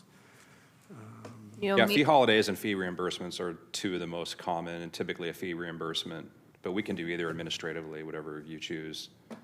You know, if there continues, we've had a lot of conversations and discussions about participants rolling their money out, you know, and that being a concern for the committee. You know, perhaps it's a very targeted campaign for people who have separated service, or maybe they are of a certain age and that's coming from the city. Maybe just a postcard or something that then points them to more information somewhere else. I don't think I really clued in until you said it, John, that once I reached age 50, for sure, my nationwide marketing emails, I feel like, increased. You said that earlier. Well, the messaging changes. Yeah, right? the So messaging for sure depends on the stage of your changed. career that you're in. The messaging changes. But, you know, there is a lot of email. We all get bombarded in our personal email. At least I do every day with all kinds of stuff. So maybe it's a different approach of some kind of direct mailing or direct education surrounding that topic, if that's where the committee thinks a focus should be right now. It's really up for the committee's discussion to, for any ideas surrounding. Yeah, we have the capability to do custom anything, whether it's webinars, and when we bring Jill out, who is your marketing contact, I mean, we have custom flyers, custom campaigns, custom, I mean, if we offer a custom marketing communication plan, and then we'll track trends and everything, so we have the capability to do that. Yeah, I think part of the conversation is does something need to happen that comes from a specific source? If it comes from the city, is it looked at from a different perspective than if it's coming from? We can track use, so if it's email driven, we can track who opens emails. We always send them twice. Well, if they open it, we don't. If they don't, we send a second follow-up, usually within 4 weeks, and we can track that too. So whatever campaign we generate. Oh, then that we can track explains open more about rates. my If it comes from emails us. as well. Okay. Open rates from the city will be open at a much higher rate than Yeah. coming from us, because they're gonna probably assume it's spam, and they do that. quite often. But again, we can track that and I'll report that back to you. I think it should be a joint campaign. I actually have it written here in my notes, but I definitely think that's an opportunity for the city to get information so employees know that it's important. Because if rollovers are things that we're looking at and it's a challenge, I think we should focus on that so people are educated about what myths are there out there about rolling over your funds. Do I need to take my money when I leave? And the answer is no, but most people don't know that. So I definitely think that there should be a push for the city to get that information out, or the committee in partnership with Nationwide, so people take it a little bit more serious because it's coming from both ends. Yeah, and people don't understand, and it's not their fault. I mean, financial services, it's a very complicated industry with hidden fees everywhere and language that they're not used to reading. And there's so many examples of that where people just don't want to read a prospectus or read what they're given, Form ADVs. They're just not going to do it, and they don't understand it. And that's just an industry trend that we've seen. And so and also lack of interest. They make rush judgments to do things. There's a lot of reasons, but I agree. Coming from both, I think would be There's a responsibility on the participant to do their research. So I wouldn't all put it on whether it's the city or Nationwide, but I definitely think that even if you don't understand it, it's your money at the end of the day. You should want to know where it's going and what it's doing. and what you're paying. Yeah, absolutely. One of the most important things that we can say is that we're doing all of this transparent discussion about,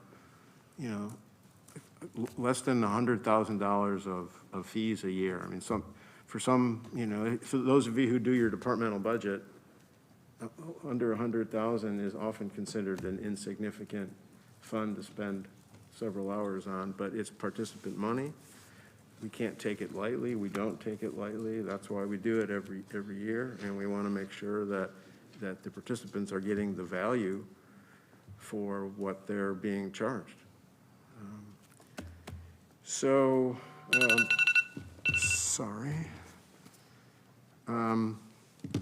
We have a proposed budget. We have some amendments for calendar year 26 that are on the second page of each budget document. It's the columns that are in light blue. That's what's being proposed to amend calendar year 26 budget and proposed for calendar year 27 budget.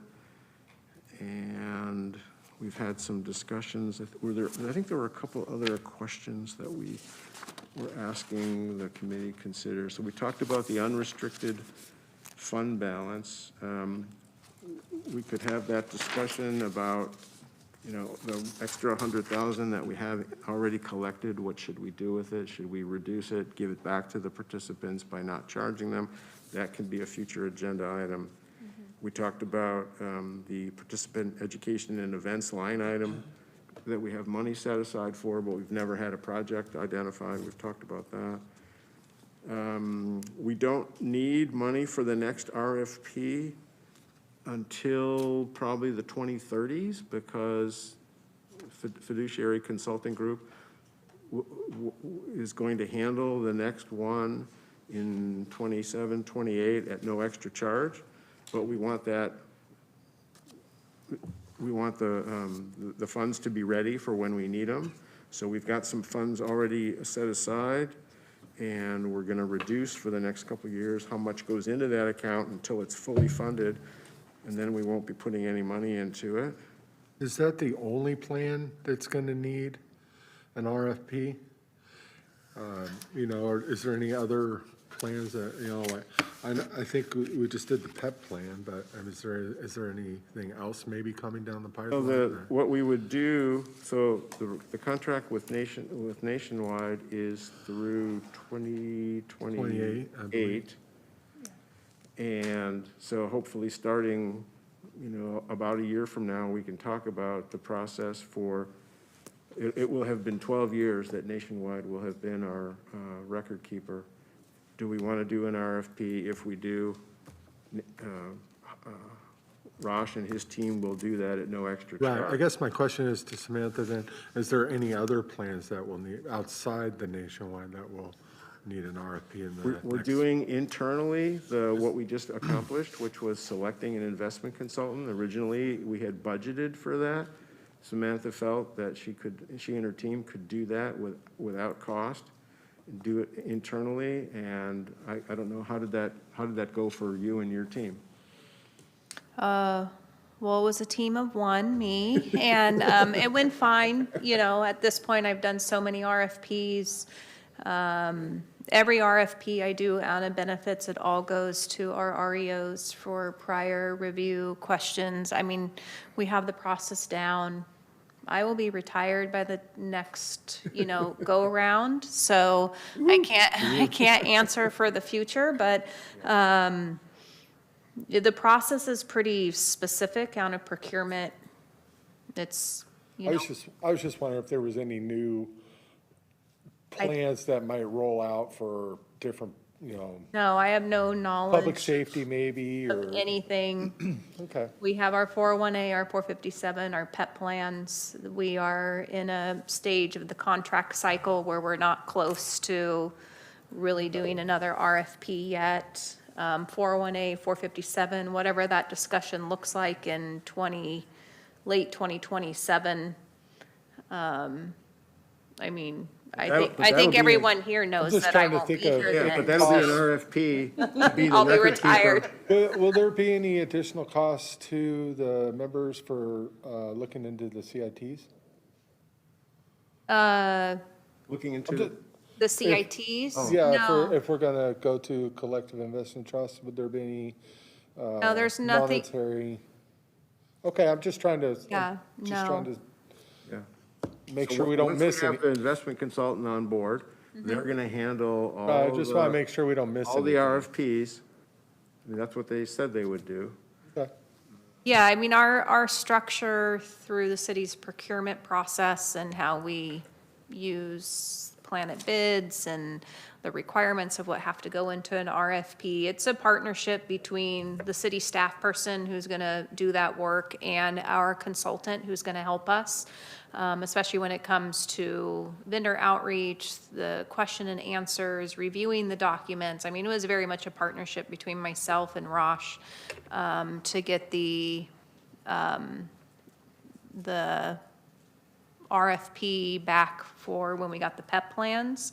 But it's just the way we're structured with our procurement process, that city staff are, doing all that work in the system, getting out to Planet bids. So I think that through that process too, Fiduciary Consulting Group learned that, okay, let's reassess our ability to assist the city in doing this with their procurement process and keeping our fee flat for 50,000, so. And then the last question that we were asking the committee to look at is, right now, the unanticipated expenses line is designed to be budgeted at 50% of that year's budget expenses. We could, and other plans have, used a number greater than 50% to keep as, what if things should change? It doesn't have a huge impact on the amount of money that would go into that, so I think I estimated that if it went to 75% instead of 50%, it would change the amount set aside by, $18,000, something like that. Not a lot. It won't take all of the 118,000 that we don't have allocated it out. But there, if you felt that a higher percentage was important to keep set aside, specifically earmarked for unanticipated expenses, that's another thing that we could add to our discussion about how to change the budget for the following year. So I don't have anything else to say on the budget. Happy to answer questions, or we can go to a motion if the public is not weighing in. No speaker slips from the public. Did you have a question? No, I was going to make a motion to approve the item. Is there a second? I'll second. Okay, I have a motion from Member Kang and a second from Member Zolaski. Any other discussion on the motion? All in favor, say aye. Aye. Aye. Anyone opposed? Anyone abstaining? Okay, the budget has been adopted for the next 2 years. Thank you. And then our last, Thank you, Murray, for all your hard work on that. I know that was a fairly large document, and it took you a lot of time. Samantha helped me figure out the mistakes that I made, so that's, And thank you, Samantha, too. Didn't mean to forget you. I enjoyed doing it, actually. So our next item is next to last item. So item 7, which is the budget for the NAGDA conference coming up in September in Orlando. This is where we normally, well, I'm sorry, I'm jumping ahead. No, It's your- please, I welcome it.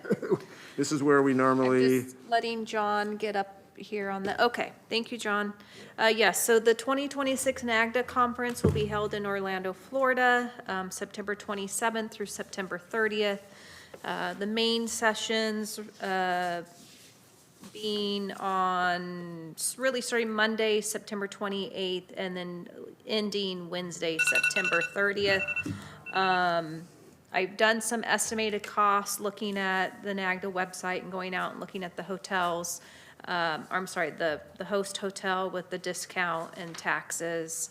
I did do some research on just Southwest Airlines flight. Of course, flight are dynamic pricing and can change periodically, and then we know what's going on with fuel prices right now as well. So that remains to be seen of what pricing might look like once someone were to go purchase tickets. Typically, we do follow just the general daily meals and incidental expense rates. However, I know that sometimes meals are provided or people attend certain meals. So I've given kind of a broad expense per attendee.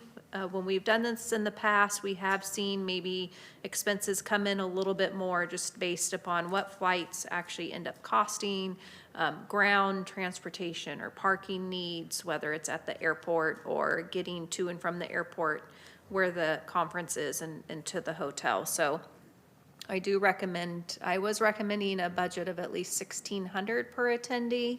The budget was just approved.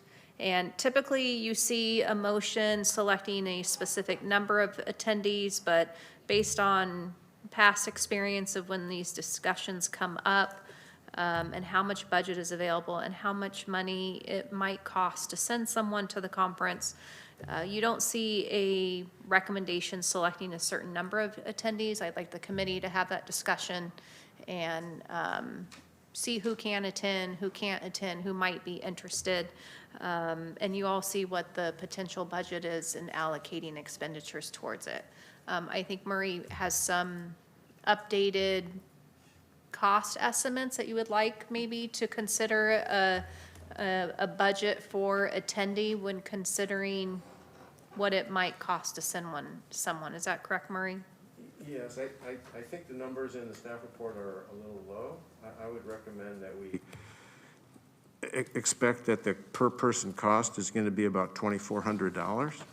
Okay. And there is $12,500 set aside in the budget that just got adopted for this conference. The budgeted amount was a little bit higher because my registration, the reimbursement for last year's conference didn't happen till, I think, the first week of January, so it's in the 2026. But $12,500 new spending for the 2026 conference is in the approved budget, so that could allow 5 people to attend.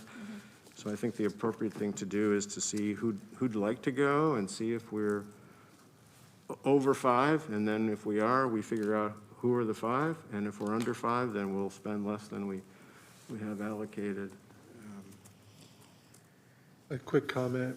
Now that you are the plan administrator, is there any way I can talk you into going this year? Please? Well, as much as I would like to attend this, I it know does it's open always enrollment. fall into open enrollment. And there is no way for me. No way, Katisha Jose. can attest to this, that it's just not possible for me to get done what needs to be done for open enrollment and attend this. And open enrollment has to happen. I tried. It's not a choice for us, so. All right, well, So I know Katisha can attest to, I knew that was gonna be the answer, but I had to Answer try, you know? So maybe someday when you're on the retiree board, you'll go. All right. Thank you. Trying to get rid of me already. So who would like to go to the conference? I mean, Jeremy, Brad have been. I attended last year. It was a great conference. Me being new to this committee, I learned a ton. I networked a lot. I met a lot of people who I'm still in contact with questions and stuff like that. I'd love to attend again. If anyone hasn't been, I would suggest going. It was a great learning experience. The classes are good, and again, the networking is a big part of it. That you just meet other people from cities our size and how they operate their business. And yeah, if there's an opening, I would attend again. So let's start with, let's just go down. Ash, would you like to attend the conference? Thank you, but I have a toddler at home, and it's just not a good time for me to travel at this time. Patrick? Yeah, the timing doesn't work for me, so I'll pass on this Okay. year. Chi? Gosh, timing never works for anybody. I would like to attend, as seeing that I will likely be on this committee for the foreseeable future, so yeah, you can Oh, put my that'd be name on great. the list. Outstanding. Yep. Okay, we have one. We have Mr. Huckstra. Yeah, I am not going to attend this year. Not going to attend, okay. Jeremy said you would, so we have two. That's open enrollment. Okay, we'll check in with, I'd like to attend. We're at three. Do you think any of the folks who are not here? Jason Bader attended one time when he was an alternate member, but it was virtual. He didn't attend in person. Virtual is not an option anymore. So we have, Jeremy, she, and Katisha, you're the alternate, correct? Is King gonna still be on the committee next year? Does anybody know?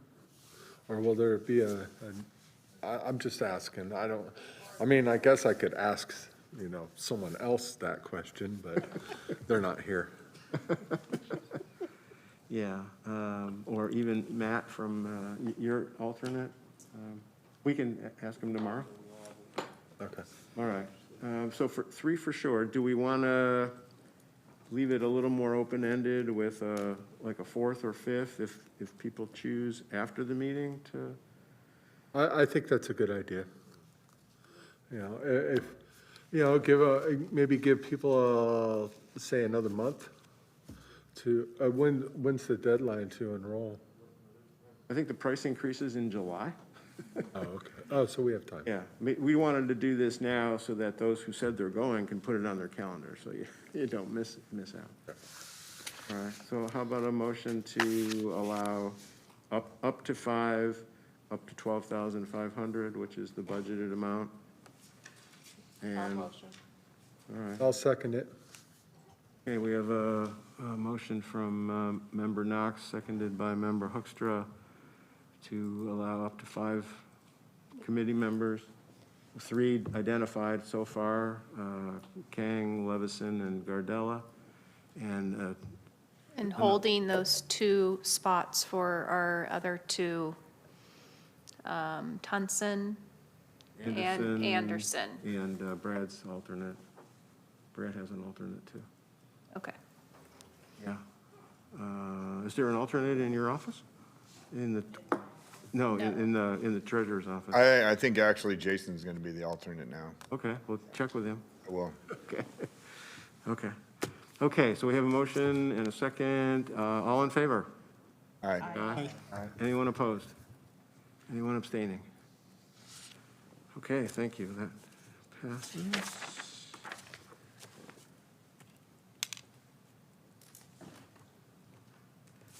On to item 6. Do we have to extend the meeting? Not if we have two. Yes, we do. Pursuant to Council Rules of Procedure, Chapter 8D6, we must take a vote to extend the meeting. Is there a motion? Unless we can do it in 3 minutes? We didn't start at 10 o'clock. I know my item is next. I know that'll take a few minutes, so. I'll make a motion to extend the meeting. Second. Okay, we have a motion by member, was it Hoekstra? And second by member Zalaski to extend the meeting as required by the council rules. Chair, I heard member Regani make the second. I'm sorry? Your ears are better than mine. Okay, I stand corrected. All in favor? Aye. Aye. Anyone opposed? Anyone abstaining? Okay. Go ahead, Mr. Clark. Oh, and for the record, there was no public comment on item 7. Failed. So the next item is item 6, selection of chair and vice chair for calendar year 2026. My name is Jacob Redberg, Administrative Analyst from the Office of the City Clerk. In accordance with Sacramento City Code, Section 2.40.170, this commission is annually required to select a chair and vice chairperson to serve for the upcoming calendar year. Members may nominate another member or themselves for the chair or vice chair positions. The newly elected chairperson and vice chairperson will start their terms at the next regular meeting. Per that section of the city code, no person shall serve more than 2 consecutive years in either role. So the member, everyone is currently eligible, well, my apologies. Everyone is currently eligible to serve as chair or vice chair except for current Vice Chair Levison and current Chair Hoekstra. Typically, the nominations will be heard separately, first for chair and then for vice chair. Thank you, and I'm available for any questions. I have a question. Are you saying that the, yeah, To clarify, let's just look at the chair. So Brad has been chair for 2 calendar years in a row, so my understanding is that for that specific, for chair, he would not be eligible for that. Right?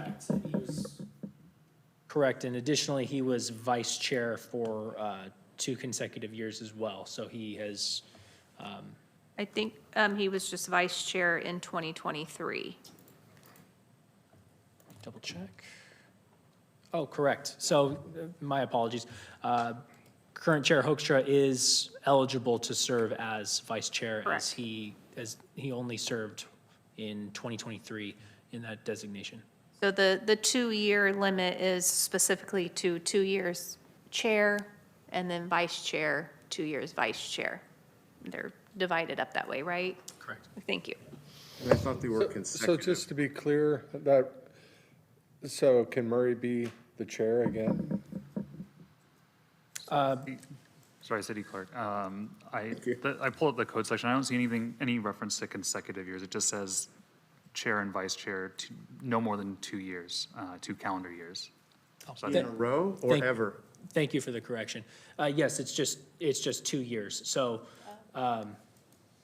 Vice Chair Levison, you served as chair for the commission. It looks like at least 2021 through 2023, so before the change in 2.40 to limit it.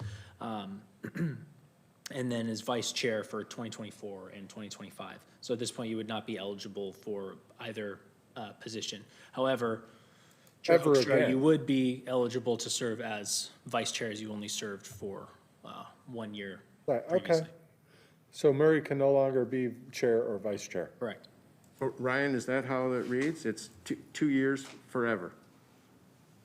Yeah, that's how it's set up right now. So I guess, yeah, in theory, if the body never changes, we might run into a problem one day. But Right. for now, yeah, it's just a Boy, 2-year someone cap. better step up this year. That was going to be my question. Okay. Does the nominee have to be a chair or a committee member, or can it be an alternate? Preferably, it would be from the regular, or not even preferably, it would need to be from the regular members. Yeah, we can't have an alternate be chair or vice chair. Okay. What's confusing to me is that, a labor management committee spent over a year coming up with bylaws. There was a consensus on them. Council adopted the bylaws. They haven't been rescinded, although there's some discussion to rescind them, but they haven't been. And the bylaws have different rules than what the city code does. The bylaws have no limitation on length of service. Their only limitation is that it has to be a primary member. And so I'm just confused about If what. if I recall from prior discussions, like, it's in the code, and what's in the code, I don't know if supersede is the right word. Is that the right word? Like, basically, as it's in the code, that is, The code was adopted more recently, so Yeah, I'd probably and take that- that to, the most recent decision would trump the older decision.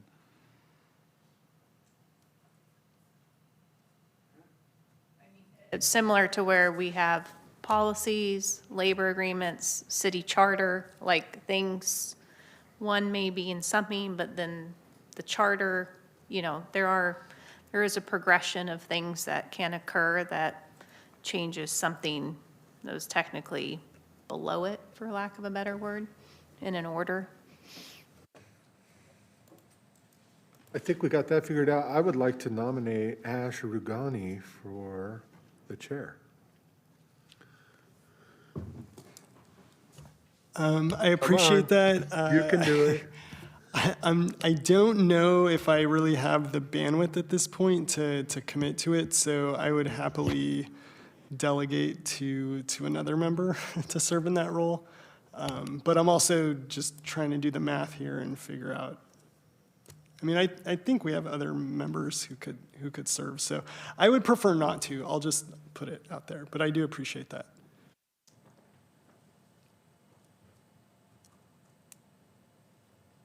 Is there a volunteer before we start arm twisting? Do we have to have a decision today? Is it? Well, I mean, that's another conflict between the bylaws and the ordinance. It's, but And I just want, the primary role of the chair and the vice chair is to preside over the meeting, keeping the meeting on task, the items on task in order. Staff reports and that sort of thing is done internally through the Director of Human Resources or their designee. But the primary role of the chair and the vice chair is here at the meetings, presiding over the meeting and keeping the discussion moving and on task. You just run the meeting, Ash. It's no extra work. It's funny, I staff a commission, and our chair of that commission is very active and pursues like many projects and pushes things forward through the commission. So that is like one of the pieces of context that I have here. But if it is just kind of that minimal role, I'm happy to do it, but also just happy to see if anybody else is interested as well. can I ask what would happen if there was a motion to have Brad be chair and there was a vote? What would be the implication of voting to do something that the code says we can't do? Who's going to enforce that? I don't think the city would be able to recognize that as a valid vote, so it would be as if the vote never happened. Okay. Had to ask. Jeremy, were you going to say something? No? I thought he was. I think Chi has been waiting patiently for a couple years now to step forward. She's going to go to the conference. She's.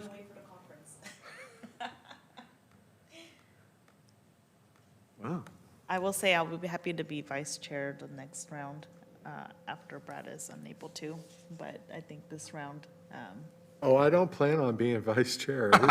It's available right now. well, that was my nominee. Keep talking.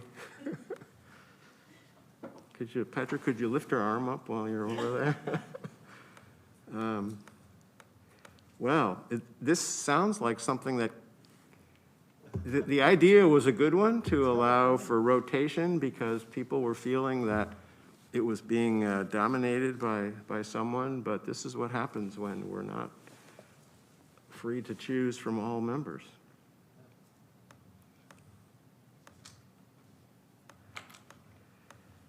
I'm looking for anyone on staff to give us some suggestions on what to do here.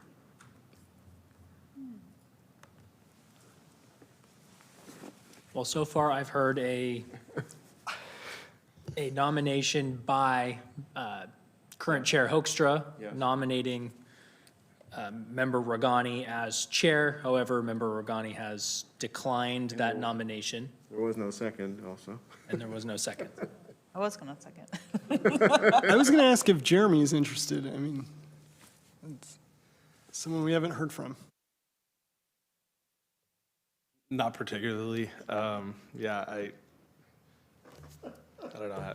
I haven't been a chair. I'm very busy as well, just like you. Not a new role I'm looking to take on.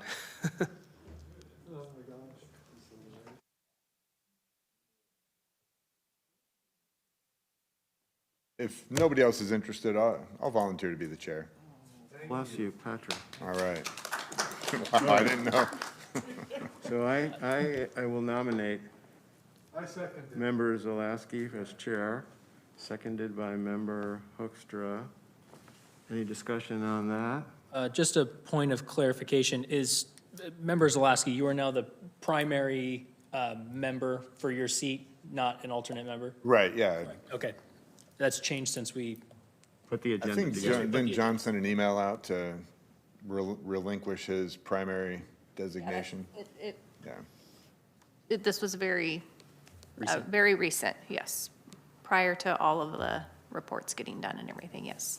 thank you for the clarification. With that, this is an acceptable nomination, so I have a motion from Vice Chair Levison with a second from Chair Hoekstra. Chair, if you'd like to, All in Call the vote. favor? Do we need to do a roll call on that, you said? no, if you'd like Okay. to call the vote. Yeah. All in favor, please say aye. Aye. Anyone opposed? Anyone abstaining? Congratulations, Patrick. And we need a vice chair in case, like today, someone needs to fill in.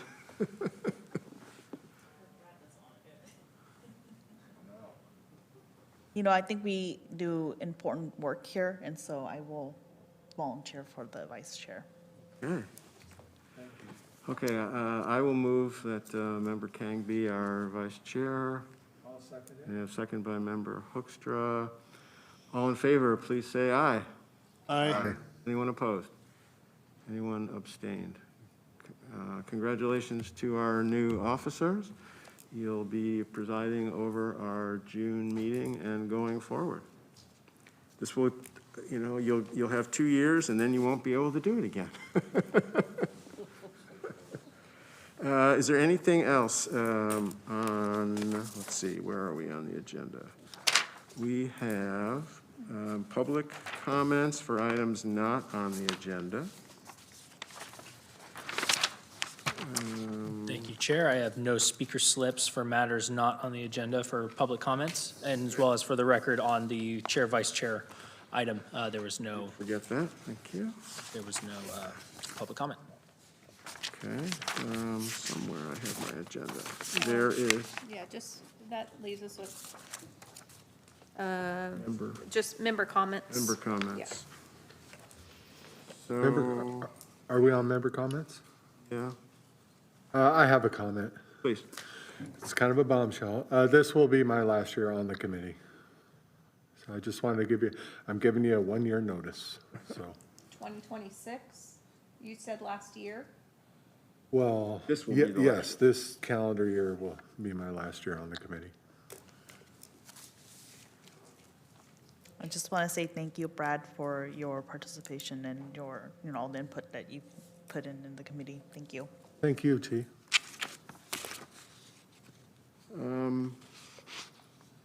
And I'll figure out, I mean, we got a year, but I'll reach out to because I represent the represented group, and so we'll put the word out amongst the unions and stuff on just find a replacement. And maybe, I forget the alternate's name, Nguyen, or I don't know how to say his last name. Tran, thank you.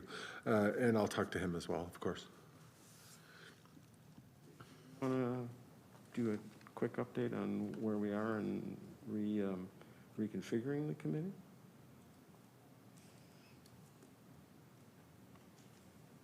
I can. What do you feel comfortable? I think if you'd like to say something, that would better be coming from a member at this point. Okay. I don't want to violate anything related to labor conversations. Okay. So I think everyone on the committee is aware that there was a city proposal in June to reconfigure the committee structure, primarily to remove the need to have the Brown Act apply. It's not a matter of public policy. It's not something, it's more of an internal administrative committee that I'm sure most departments have, you know, who's the employee of the year, what's our strategic plan for the next year going to be. Those are often done internally, and there's no public money involved. There's no public need for this to be broadcast live and have the public aware of what we're doing internally with the money that's in participants' paychecks, what they do with it after they've been paid.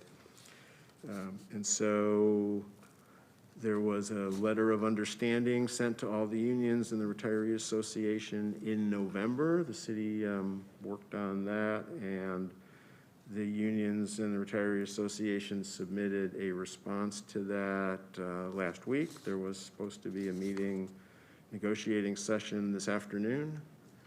We received a email from Labor Relations yesterday that said the meeting today's canceled.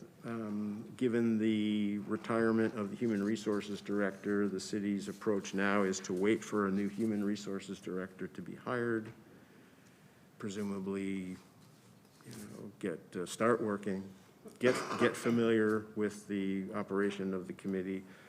I assume that means the Human Resources Director will continue to be the plan administrator as delegated by City Council.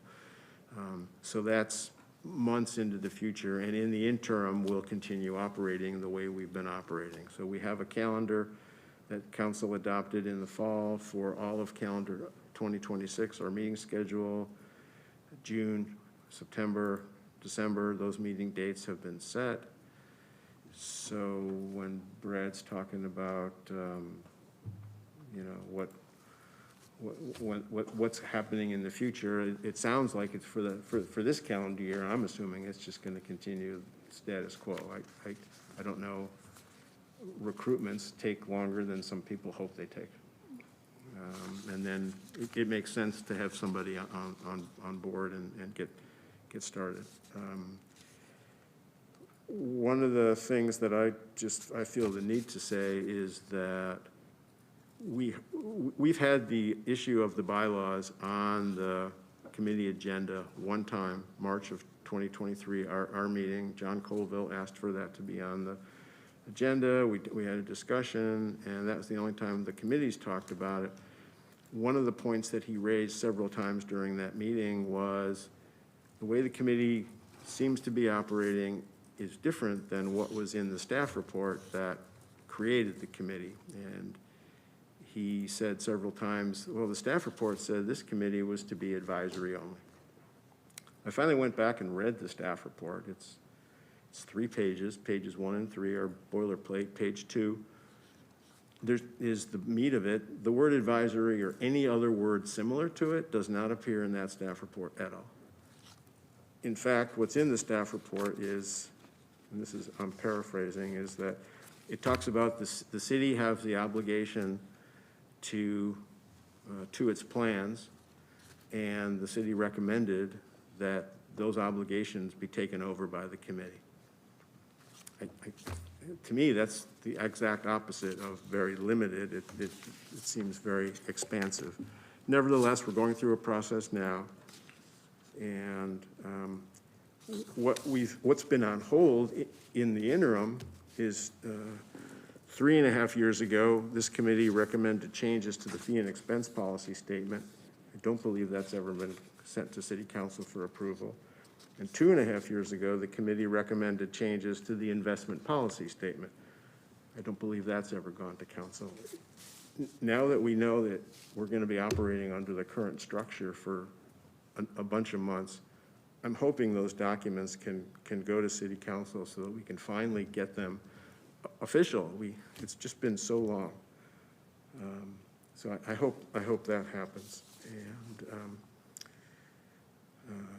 I look forward to meeting with you for our meetings that we've got set up for this year.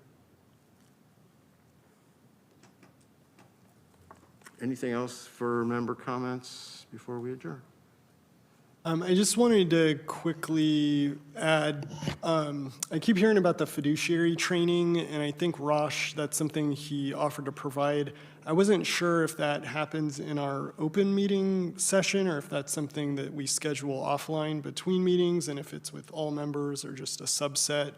But I just wanted to throw it out there. It's something I'm interested in and just to kind of better understand what our role is.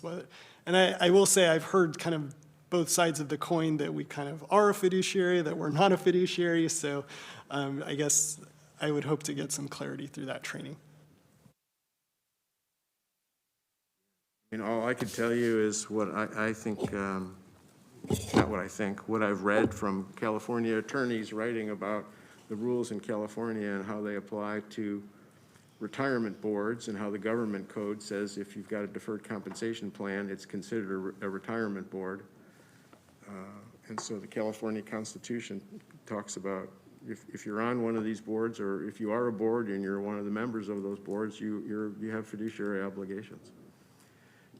And I've talked to competitors of Rosh and asked them, so let's say we don't make the decision about which funds are in the lineup. We only make recommendations about which funds are in the lineup. Does that change whether we're fiduciaries or not?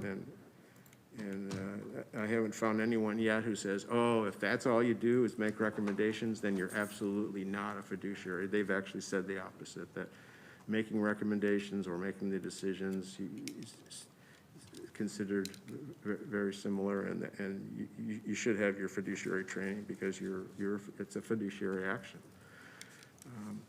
Even if we weren't, I think the training itself is useful, because it talks about how we can make sure that what we're doing is in the best interest of participants. And I think that's what we're here for. So was it specifically in Rosh's? I think it was specifically in their contract that they would provide training. Like I said, last year or maybe the year before, we did have this attorney from Kansas City on the screen.